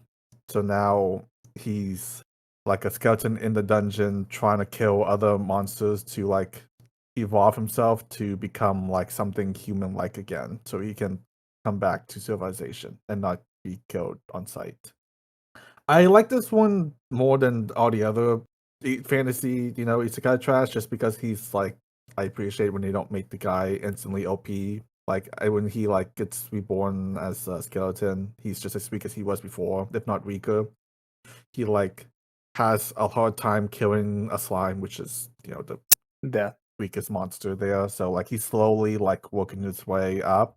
I don't know how long they're gonna like keep him at like a low level. They might like speed run him and make him like OP by episode 3 or something, but I hope not. This just feels kind of It's- exactly like Spider, and it's a little bit like Slime to some extent. It's just that it's that same like the main character has a restriction, but it's still the same RPG isekai fantasy world that Yeah. we've seen 10 million times. And also the CGI doesn't look very The good. CG looks fucking awful. Yeah, it wasn't the best looking show I watched. So it doesn't really differentiate itself from like most other fantasy shows, but like at least it's not doing like I just the don't number think- one obvious thing that I most just don't fantasy think, shows does. wow, main character is a skeleton is a very interesting premise. But he's like an undead skeleton, right? So like he's like invincible now. Whoa. Actually, we Whoa. don't know that. I'm sure if he got pulverized, I don't know. Yeah, Oh, yeah. if you are into this genre, then maybe. Unfortunately, we are not. Yeah. Or I guess fortunately for us. Fortunately, yeah. Is then we don't have to watch all this shit. Yeah. All right, Logan, you ready for Big the next one. show? All right, Ore Dake Level Up Naken. So, the pure soul of What the is the manga English pre-read- name? Oh, sorry. This is solo leveling. This is a very Um, popular one, yeah. Look, I give it the name, alright? So the pure soul of the manga pre-read is curiosity. I do all of this, read all of this garbage, because somewhere between 1 to 2 dozen manga get made into an anime every season, and I just have to know about all of them. And it was that curiosity that got me 17 chapters into solo leveling, because at the end of each chapter, I just couldn't answer the question, what do people see in this? This is the most popular anime that is coming out this season, and it sucks. So I want to start with the one unambiguous good. The art is solid. In fact, by the standards of the early chapters of a webtoon, the art is like the Mona Lisa. It's the only real visual criticism I have of it is that it is a webtoon, and it falls for all the same webtoon traps that always make exposition a big chore and fights feel super bland, but that's a problem of the medium, and that's not going to be an issue in the anime. The problem that is going to remain in the anime is the character writing. They try to make the main character one of those, strategist types in the literal worst way they possibly could. He is of normal intelligence, and everyone around him drinks gasoline. Like, in the first fight, he's the only one out of these hardened dungeoneers who realizes that the obvious puzzle boss is an obvious puzzle boss, and really the only one who even tries to solve the puzzle. Oh, hold on, I should at least talk about the premise. It takes a while to kind of get to the real premise of the show, but basically this is a world where there are people with superpowers who go into dungeons and fight things that because the dungeons pop up and entrances to the dungeons pop up in the real world, and you have to clear out the dungeons or stuff is going to start spilling out into the normal world and all the normal people are going to start getting killed. Except he is literally the worst dungeon guy in the entire universe, as far as anyone is concerned. And then there's this big dungeon that turns into a bigger boondoggle than everybody was expecting. A lot of people die, but the main character survives, and he gets this boon that basically turns him into a video game character. And that is my second big criticism, because it's just so annoyingly video gamey for no reason. He gets quests, and the quests are to, exercise or whatever. And it's why isn't this just about a guy who exercises? Why do there have to be quests? Why do there have to be dungeons, specifically? Why does everything have to be ranked and numerically leveled? And, yeah, he has stats and an inventory, and they don't really do anything interesting with any of that, except to just showcase Chad solo leveling's ascent from the literal worst guy in the entire world to a guy who can solo a boss with a broken sword in less than 20 chapters. The character writing isn't there. The fights aren't anything special. They make 100 shows with this general premise every year, and this is literally the most anticipated show of the season. I just don't get it at all. Highest ranking manhwa on Mal, by the way. I think, and I will have to watch the anime, obviously, to formulate a real opinion. I think that a lot of younger anime fans and manga readers or whatever get access to Webtoon because it's a free app. So I'm talking like young, middle school or whatever. Mm-hmm. And those people, because they are children, are easily impressed by narratives like this because, it's a power fantasy. It's polished, Mm-hmm. It does what it needs to.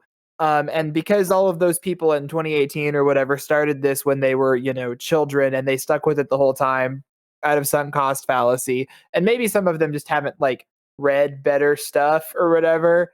It creates this sort of feedback loop where you're oh yeah, this is the best shit of all time, when really it's fine, if even that, if not just worse than fine. I think this is just the new generation of Sword Art Online.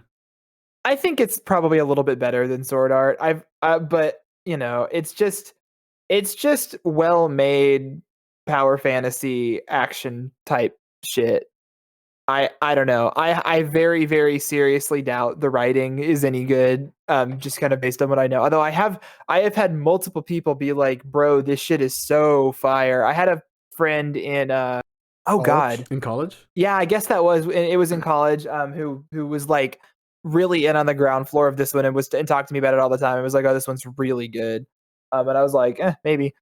So I would have to. I wish I knew someone who. Tim, have you read this at all or no? No. Okay, I was gonna say I wish I could talk to someone who'd actually read it. And I maybe think get a read Ethan on it. has. Yeah, Ethan. Yeah, he has. Okay. But I don't think he ended up liking the end. So I don't know. Oh, is it done? It's been done. Yeah, it's completed. Oh, okay. It's been It done finished this year. for, A couple months. It finished this in year. May, I believe. Oh, okay. So there's like 200 chapters, so it's not going to get very far in the anime. I think it's cool that these are getting adapted, and I'm sure this is very exciting for a lot of people that it's getting adapted. And I think as a hype beast anime, we are obligated to check it out, but my expectations are pretty low. Dude, like I remember when like this was like first coming out. I'm like, it was like the hypest announcement of all time apparently, and I'm like, okay, sure, I'll watch whatever's the hype. And like as time has gone on, and like now we're like super close to release, I'm like, whatever, man. I guess I'll watch it. And I'm like, it'll be interesting to see as it releases as an anime if it gets kind of picked up by the general anime watching audience because of its popularity, or if it kind of just falls off. Like Tower of the God was in a very similar situation where like it had this monumental amount of hype behind it when it was airing, and then no one talked about it because it wasn't a very good adaptation and it just kind of fell flat. And also the original webtoon isn't very good either, so it's like, and now no one talks about it ever. I think this one will probably have more staying power than that. Remains to be seen. I will check it out. Made by A1 Pictures. So yeah, I'm sure it's like A1. It'll look good. It's like their A team too. The trailer looked very nice. It visually, yeah, I'm sure the character designs are a little generic, but it looked nice. I think and we'll see. My one concern, and this is again not the fault necessarily of Solo Leveling, is that I think it's going to feel a lot like Shangri-La, in which there is a solo character kind of leveling up his strength by himself and like fighting these challenges in inventive ways. And I just feel like I like Shangri-La a lot, so I just think that it's not going to be as good. That's kind of my worry right now. Shangri-La is fun. Continuing into winter as well. So exactly, it's going to be competing directly. Oh man. So I mean, if we're having to like watch back to back like Shangri-La and worse Shangri-La, it might not do well. But we're obligated. Are not looking good for Solo Leveling. We're obligated. We have. This is like the big one, so we do have to watch this. At least try. You're obligated. I've paid my debt. I'm gonna set up my shop of pitchforks at the front. So you know, if y'all want to join me on that, then you know, buy your stock fine. here. Or we don't have fans. That means we don't have haters either. True. That's not yet. I'm the stockbroker, the anime stockbroker. Good for you.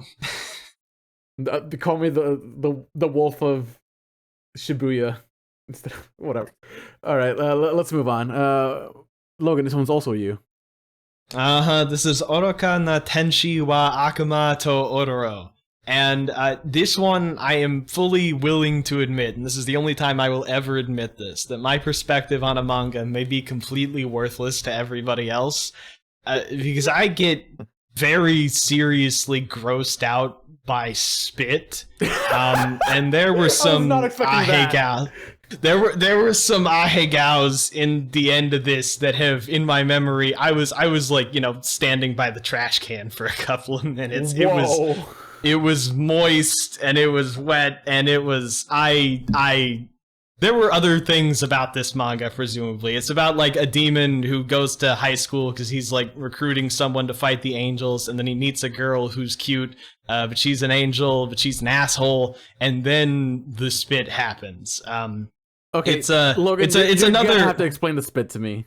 I will say, because what you described in your pre-read, which you're also talking about now, is completely absent in the trailer. I have no idea what you're talking about. You're kidding. Yeah, I mean, okay. Maybe it'll show up in episode 1, but it is completely absent. Just not a thing. Yeah, no. So she like beats him in a fight and then like chains him up, and then she has this collar, and the collar is just the choker, and it's just dripping wet. Oh, jeez. And and then we saw the trailer. We saw the collar, the choker in the trailer. It was not dripping wet. It was not dripping wet. Yeah, which is was like a global collar. No, it was lucky you. Shout out to an anime adaptation for being less horny than a manga. Something I feel like I've never said before. And then she puts the collar on him, and they both do the ahegao face, and his ahegao face especially is just like so damn wet. And yeah, it was difficult, and it's especially funny because like I wound up seeing some Maou reviews for this, and they kind of acted like it was like a romance, like a normal romance. That's what it was framed as in the trailer. Not like a collar and slave sex skin mag thing. Like It's so crazy that apparently like every copy of this manga is personalized, and I got the one like made to attack me, I guess. I can't Is wait to this- watch episode 1 and have Logan be just completely wrong about this show. Well, I mean, I don't think it looks very good, aside from all the things we're talking about. Isn't this literally, is it Dropkick, Joshake, whatever that has the demon and angel, No, like, contrasting? No, you're thinking of Devil- Gabriel Gabriel Dropout. Gabriel Dropout, that's the name of the show. Yeah. Except those That's are both not- girls, or they're all It's girls. kind in of that Yuri one. bait, but Yeah. anyway, whatever. This is not the most original premise in the world, and I don't care. I don't think this is going to be a good or compelling romance if one of the characters is getting This locked feels in a collar. In the much first more episode. like a comedy and a romance. Yeah, this is very much comedy. It feels a lot However- very wacky. I do not think that this is going to be funny, so that might be a problem. I think the premise is a little silly, a little dumb. Like I could see it going either way. I want to give it a chance. I want to give it an episode.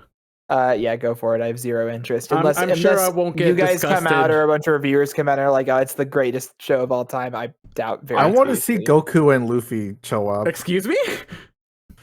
The the voice VAs? actors for those Oh, two okay. who don't do like anything but those two or for some reason doing this show. What? What a weird, what a Wait, weird what? show for them to tag Insane. And in. they're both like, They're like, yeah, so let's one's do a the cat angel head demon and one. one's like a dog head guy person. Yeah. I'm so confused Joe, what they are. Chum And and I- Joe. Yeah, Okay, my and interest, I want to my see why interest they're is here. peaked a little bit. Okay, It is, okay. yeah, Luffy and Goku. Holy Okay, shit. I didn't see the cat head guys in the trailer, so maybe we'll see. Okay, They were a okay. very This recent sounds way addition. more fun now.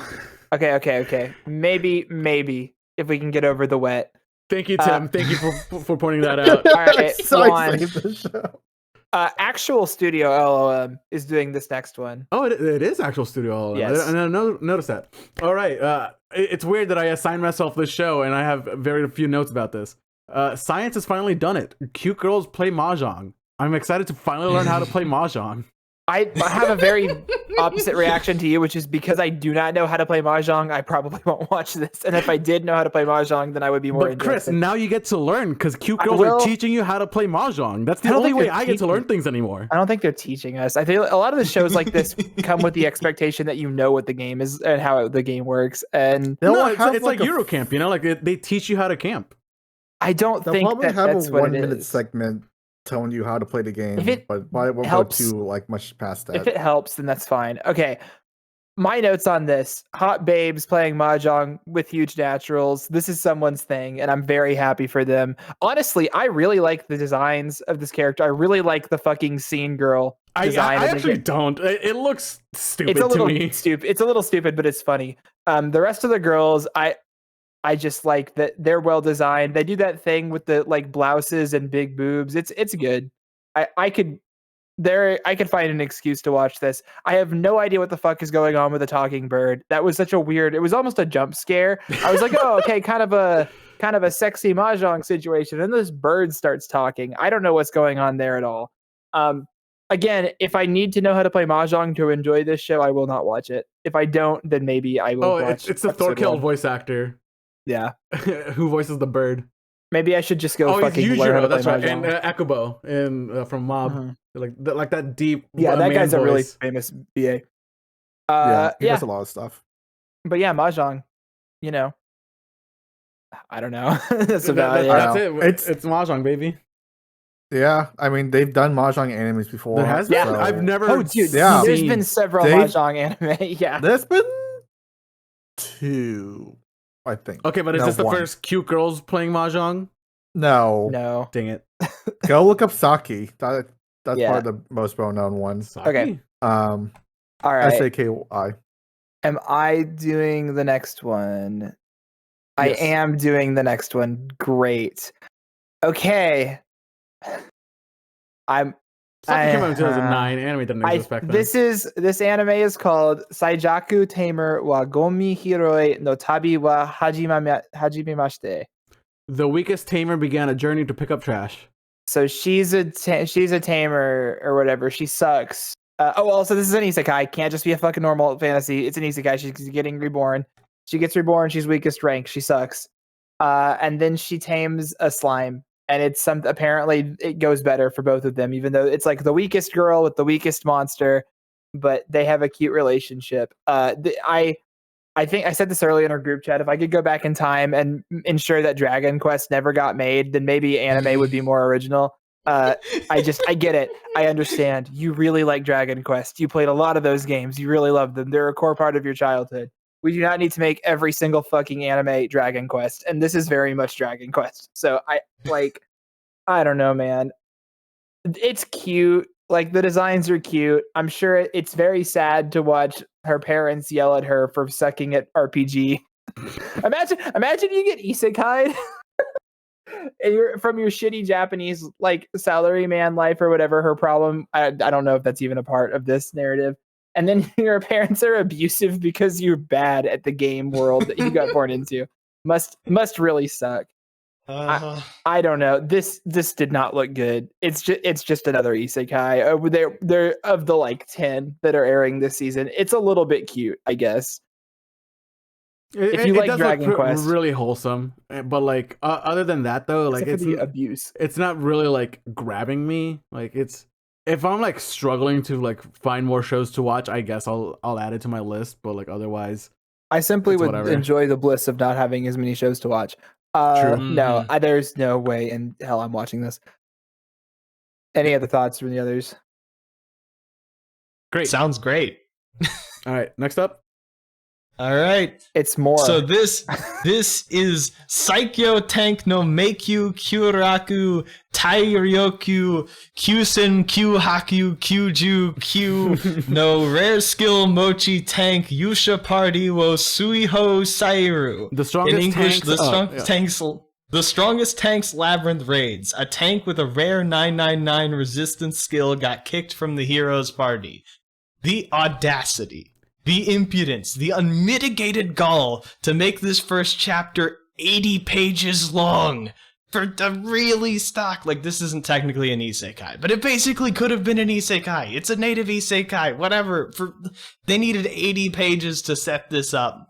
You will never believe this, but it turns out the main character, who got kicked from his party for having terrible skills, actually has super broken skills, and the party was stupid for firing it.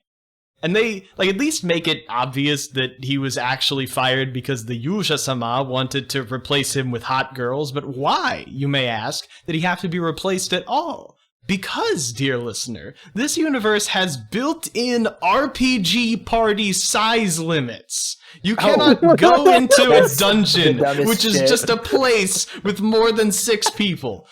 In addition to also having RPG stats and skills, as I'm sure you noticed by the fact that 9999 is in the title. Y'all remember, sorry to interrupt you real quick. Y'all remember when those kids in Thailand got stuck in the cave? Imagine if they couldn't rescue them because there were like class limit party restrictions and they couldn't send more than a rescue team of 4 people into the cave. I feel like that's an oversight for this world. Someone's going to die and it could have been prevented. Anyway, continue. Yeah. So he does have 2 mystery skills that might be downsides, but that almost sounds like it would cause tension, so they make sure to let us know by the end of the first chapter that they're actually quite strong. I was so worried.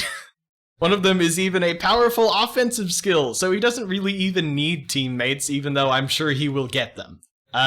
There's no point in actually continuing to talk about this. They make 1 million of these every year, and they'll make 1 million more until some other genre becomes the zero-effort flavor of the decade. I just wish these things would stay in the light novel section, where I don't have to pay attention to them. I have nothing to add. Everything Logan said is good. This seems bad.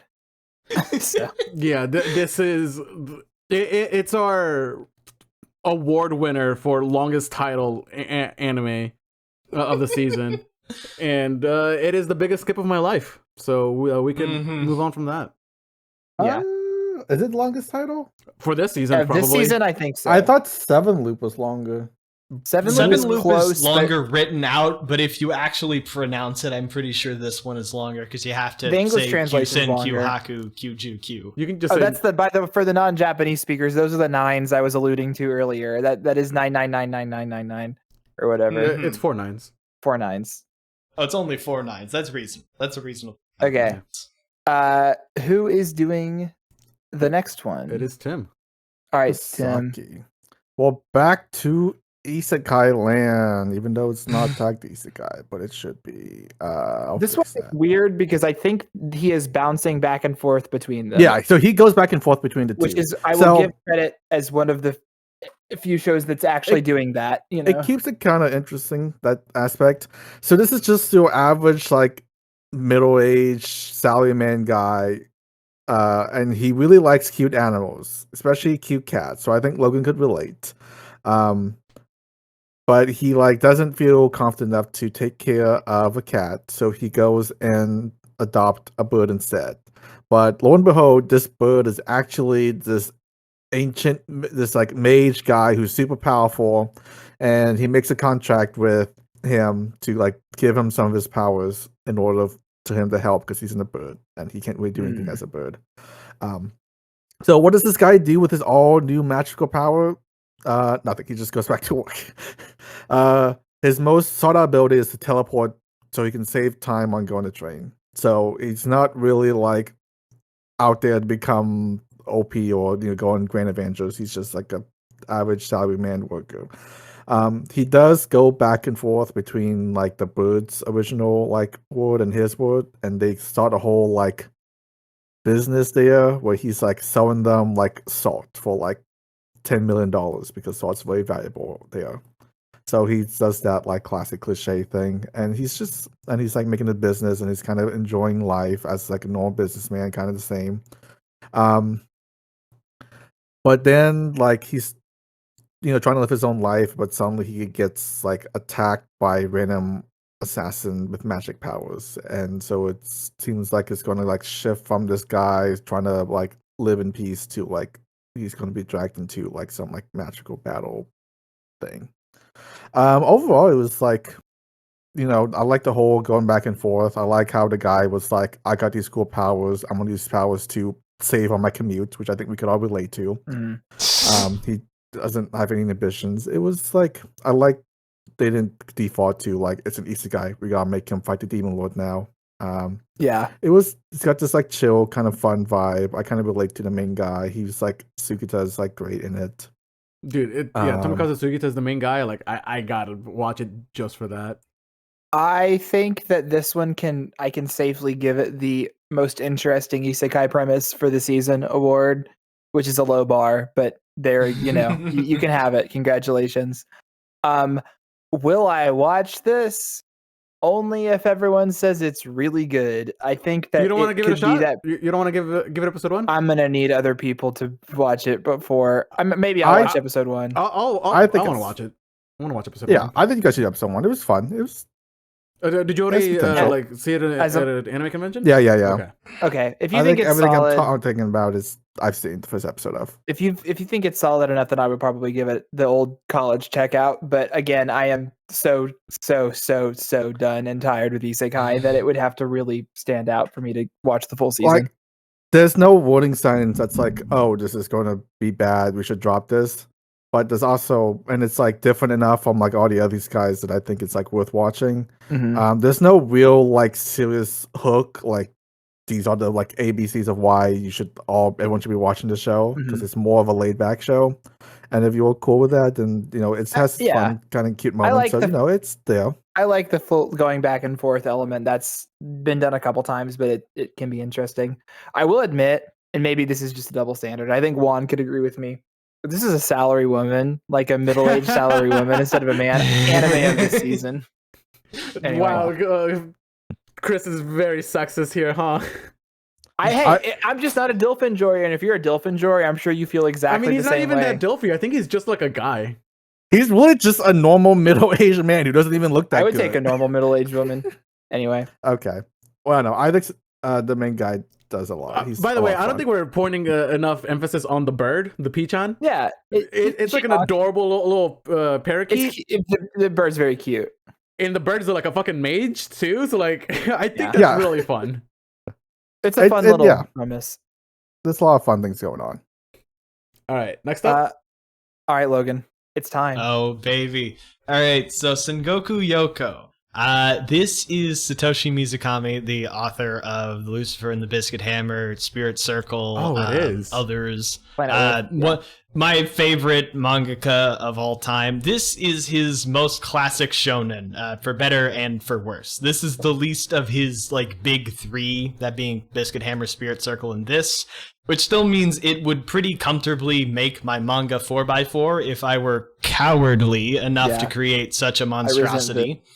Basically, it kind of defies description because the plot, the plot changes a lot, and it's mostly just about like, you know, the ensemble cast. But the best that I can give you for the beginning, at least, is that Jinka is a human who hates humans. Tama is a demon who likes humans. What's his name? I'm completely blanking on.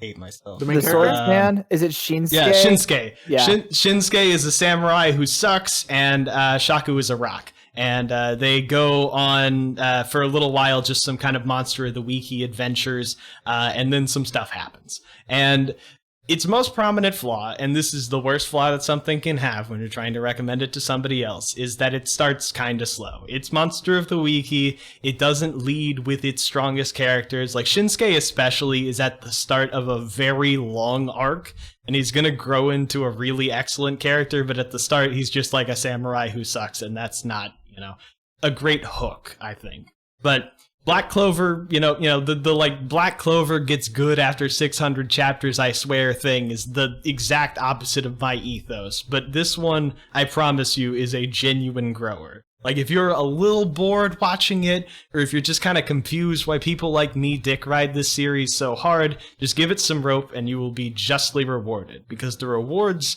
are great. Sengoku Youko develops a really strong, like, large ensemble cast over the course of its run, and the positive side effect of something started slow is that it really just only gets better and better as it goes along. There are like 3 enormous climactic fights, and each of them is better than the last. The final climax especially is one of the most cathartic moments in a manga I think I've ever read. It's basically just like literally everyone gets together in one place and they all just fight it out for like 30 chapters. It's awesome. Ooh, that does sound really cool. Yes, so please watch this, give it all your money, so that he gets to give Spirit Circle to an even better studio than White Fox. Even though I think it seems like White Fox is... I am allowing myself to love again after getting hurt so thoroughly by Biscuit Hammer. I think that this is going to be good. I'm putting my force behind it. This is confirmed for 3 cores. It's 37 episodes. Yeah, it's 37 episodes. So all the way through, which is sweet. How far do you think people should give it a chance? Like, because you say it's like a slow start. Do you think they should give it to like episode 6 or like? I mean, it kind of depends on how things are going with it. Like if the production kind of sucks, which is technically a possibility. The trailer looked nice, and White Fox is a decently reliable studio. Then maybe you should give it less rope. But like, especially, if you can kind of get yourself to that first climax, and it'll be obvious when you're there because things will feel very climactic. I think that things are going to change a lot after that moment, and I don't know when exactly in the series' run that's going to occur. I think it occurs it starts about maybe 20 chapters in. And it just kind of depends on how quickly they try to get to that moment. But like, if you can get there and you still don't like it kind of after that, then definitely drop it. But I really do think that, if you're a little bored at first, please just give this a chance. Please, I'm begging you. I'm not a Black Clover fan. This is worth it. I promise. I'll give it to you, baby. Mizukami is one of the greatest writers of his generation, and I would obviously be watching anything that he worked on. I just haven't this is the one of the big 3 that I haven't gotten to yet. I've read Biscuit Hammer and I'm in the middle of Spirit Circle right now. So I think I'm just going to watch this and then I'll go back and read it after it's done. That's what I said about Biscuit Hammer, which I should do. Which you should just read because you're in your manga era now. That is true. So, and obviously if you were hurt or even had any interest in Biscuit Hammer because you heard it was goated and then the adaptation sucked, just know that this is a completely different studio. It's a group of people who I trust to actually adapt a good manga well, unlike the other people that did Biscuit Hammer who were doing it for a paycheck and had no respect for the source material at all. So I think that this one is actually going to be pretty solid. I at least hope so. It deserves it. And I'm excited. It's one of the most anticipated shows of the season for me. Yeah, I love the way this man does character writing and ensemble casts. He's extremely good at it, and it's cool to see another one. So, yeah, Sengoku Youko, baby. Okay. Next up is fucking. Why did you give me this? God, Christ. Do you want me to do it? No. Okay. I will live in my my fucking truth. Sokushi cheat ga saikyo sugita isekai no yatsura ga marude aita ni naranai in desuga. My instant death ability is so overpowered, no one in this other world stands a chance against me. So you read the words cheat, skill, and isekai in the title, so you know what this show is about, and you don't need us to talk about it. It doesn't matter. This is hideous. It does not look good at all.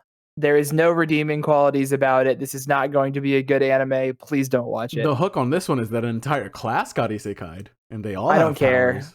Yeah, and they bully him, and then he has magic die move powers or something. The art's not very I think good. I had my die move. That's not a new trope either. It's also Wow. yeah, it has happened before. Has there been It's happened many times before. a class? Isekai? Yeah, Arifuda did that. Oh, Yeah, famously, that's probably the biggest one. I didn't know that. That's kind of like that one. I can't remember The the name of Gorilla this. one did that. Gorilla.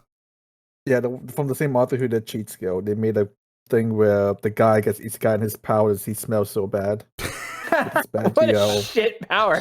And then he ate a fruit that evolved him, and he became a normal human being that was kind of hot.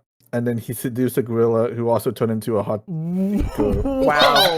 I want to watch that anime. People be writing anything. Anyway, we don't have to spend more time on No, this. we This can is move probably on. the worst of the isekais. Yeah. We're so done with isekai power fantasy here. Okay. Next up is Yubisaki to Renren. Tell us about that. Yeah. All right. So Yubisaki to Renren, also in English, it's a sign of affection. It's a cute title. Yes, it's a very cute title because it is a romance about a deaf girl and a man. I don't have a lot to say about the man. So Juan was concerned about me introing this because I historically do not like romances, so I'm just going to start by saying something I do like about this. The ways the manga represents nonverbal communication are neat. Like, when she's reading lips, because she's deaf, I said that, right? Yes. Yeah. Yes. Good. Okay, when she's reading lips, it's in a different color than the stuff that she, like, can't see and therefore doesn't hear, because she can't hear. And, like, when she's, like, writing things out in text, it goes to either a whiteboard or, like, a phone screen. There are little bits of sign language that don't always get translated. You just kind of see it and you have to intuit it from context. Sometimes there are, like, little typos in the lip reading and they have to get corrected in the text. It feels very naturalistic without ever feeling like it's, just sucking all of the wind out of the scene, which is very nice. And I like that a lot. And I also really like the facial expression work. The artist has a really good sense of like when to dial up the detail or when to just, strip everybody down to 2 eyes and a line for a mouth. And that is all my compliments. This was pretty boring for normal romance manga reasons. Main character Guy especially, who I described moments ago as a man, he's just kind of weird. Like, I have no idea what his deal is. Like, he acts so strange around everyone, and then, like, I don't know what it is precisely that main character girl sees in him, because this is like a real love at first sight thing. She is into him from, like, the first time they bump into each other on a train, and that is another trope that I find quite annoying. And look, you're all gonna dismiss me as a blackheart who hates love, and that's true, but I just didn't like this at all, and I think that it's for real reasons and not just because I'm cruel and cold-hearted and so forth. I believe it's because you're cruel and cold-hearted and so forth. All right, that's fine. I That's think why this he's gonna looks be a really wizard at sweet. 30. Okay, I'm gonna get this out of the way right now. Hopefully I can get over this hang up. This looks like a great little romance. I hate the design of the main guy. I find him to be deeply off-putting. There is something about his lips in particular. They are so big and puffy. Oh, He does not. Have you seen the trailer? I have seen the trailer, but like, it was like on my small phone screen. You should go pull it up again. There is something about the character design on this anime, and I don't know if it's the case in the manga, that is like hitting the uncanny valley for me. I do not like how it looks. The main girl, totally fine. The main guy, I don't know. He scares me.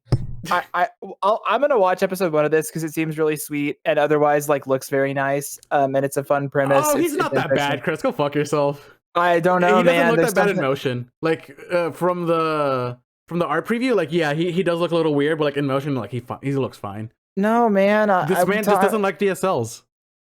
It's just a weird.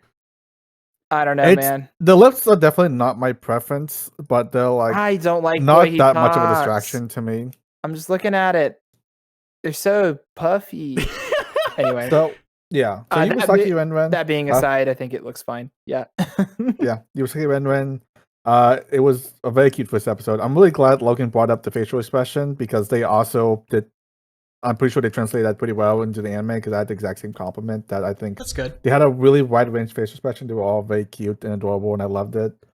I also like I said, what Logan said about they made her like deafness and mute like a central like core theme of the show, and it was like it was a leading theme, but it didn't feel like they were unnecessarily like dumping like pity or like SEO like things. Like I feel like Sign Voice kind of did that. It would lean a little bit too hard on like, oh, we should probably feel bad for this girl because she has all these disabilities to her. It really felt like this is a normal girl who just has a disability and this is like part of her life, but it's normal and she lives with it.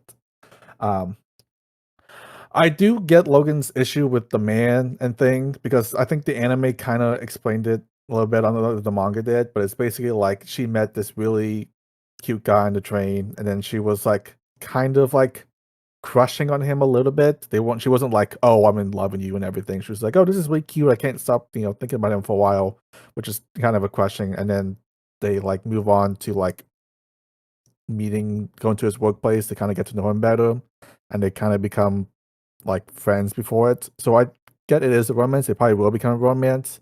I kind of get why Logan feels like, oh, there's nothing going on with the guy. We don't know anything about him because we kind of don't. We just know he likes traveling a lot, and he came back from Canada and stuff like that. But like, it's a start where like she's initially just like interested in this guy. She thinks she's hot, and he's like having a little crush, and she's going to like probably get to know him more, and they're going to like develop a bond. But like, it was a really like cute like romance, and I liked it a lot, despite what Logan says about it.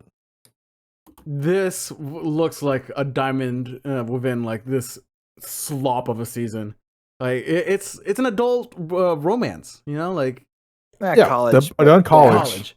Yeah. But it just looks very, very nice, very, very sweet. I like the cast that I can see so far.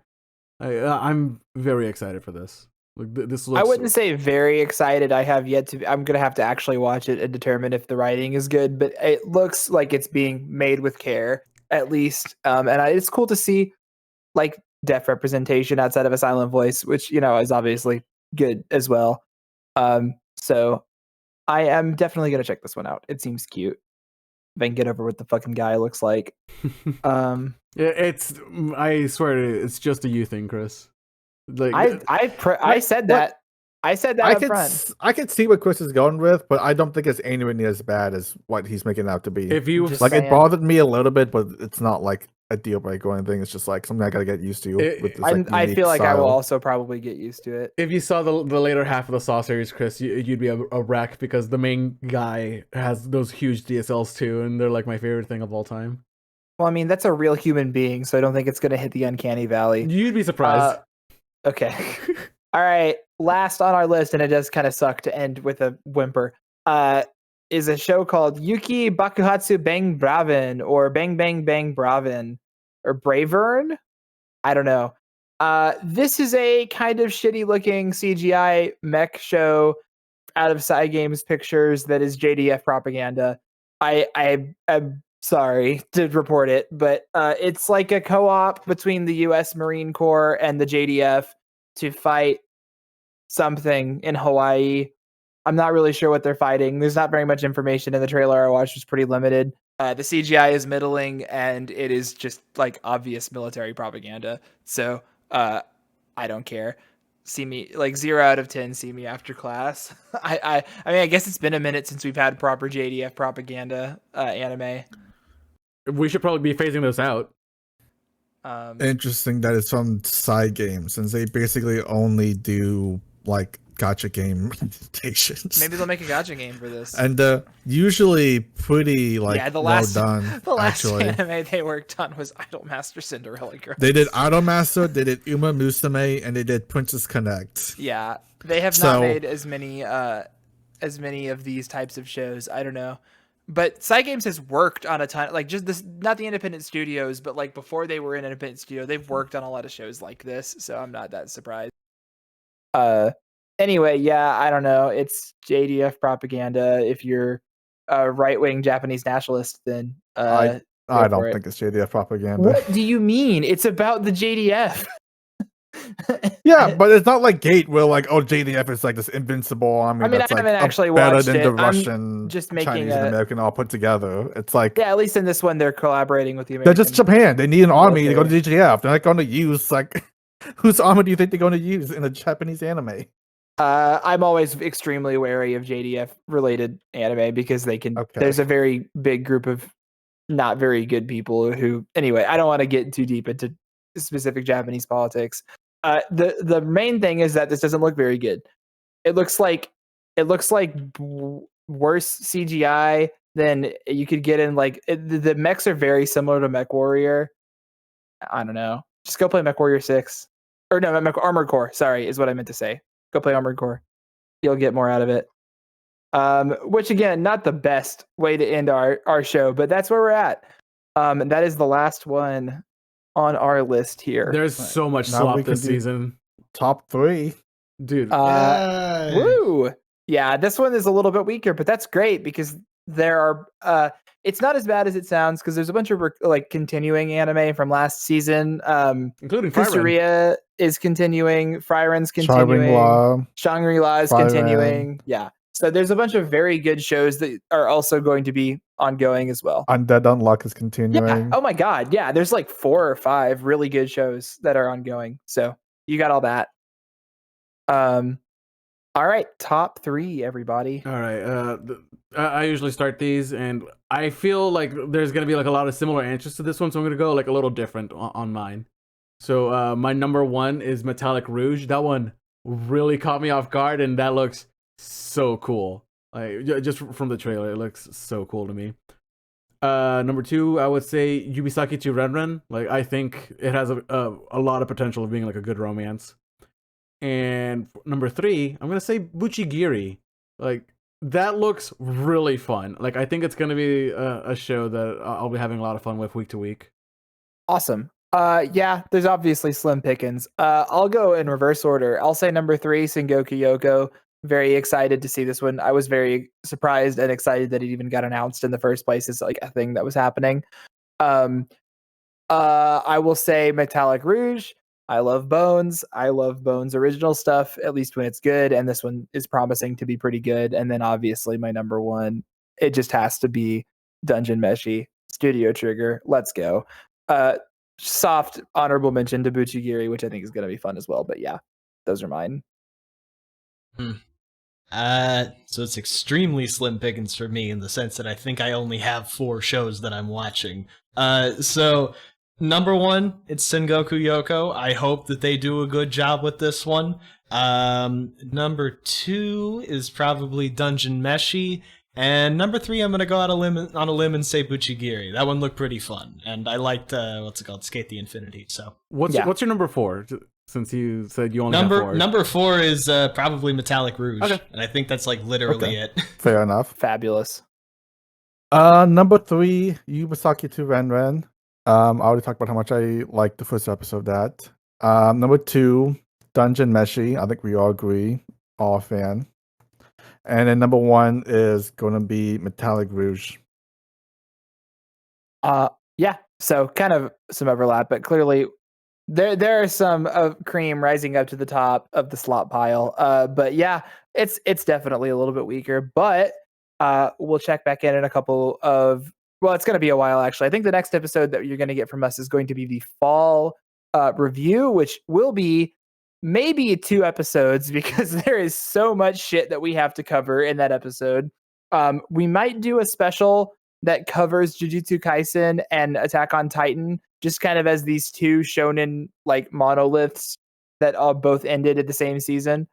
And then we might do an independent, like separate episode with everything else, just because of how much goddamn shows that there were in fall that we all watched. So, TBD on that one. And then after that, we will do the check-in with all of these shows once they actually start airing in January. We also have the awards show as well. Oh, well, I can save that one for the fall review because that should be coming out around when we're working on that. But yes, the highly anticipated Nutbar Anime Awards for the 2023 year should be coming out around mid-January, mid to late January is usually when we end up doing that. So, all right. Thanks for stopping by. Thanks for checking out these new shows. Hope you guys found something enjoyable in this list. And until next time, we will see you later.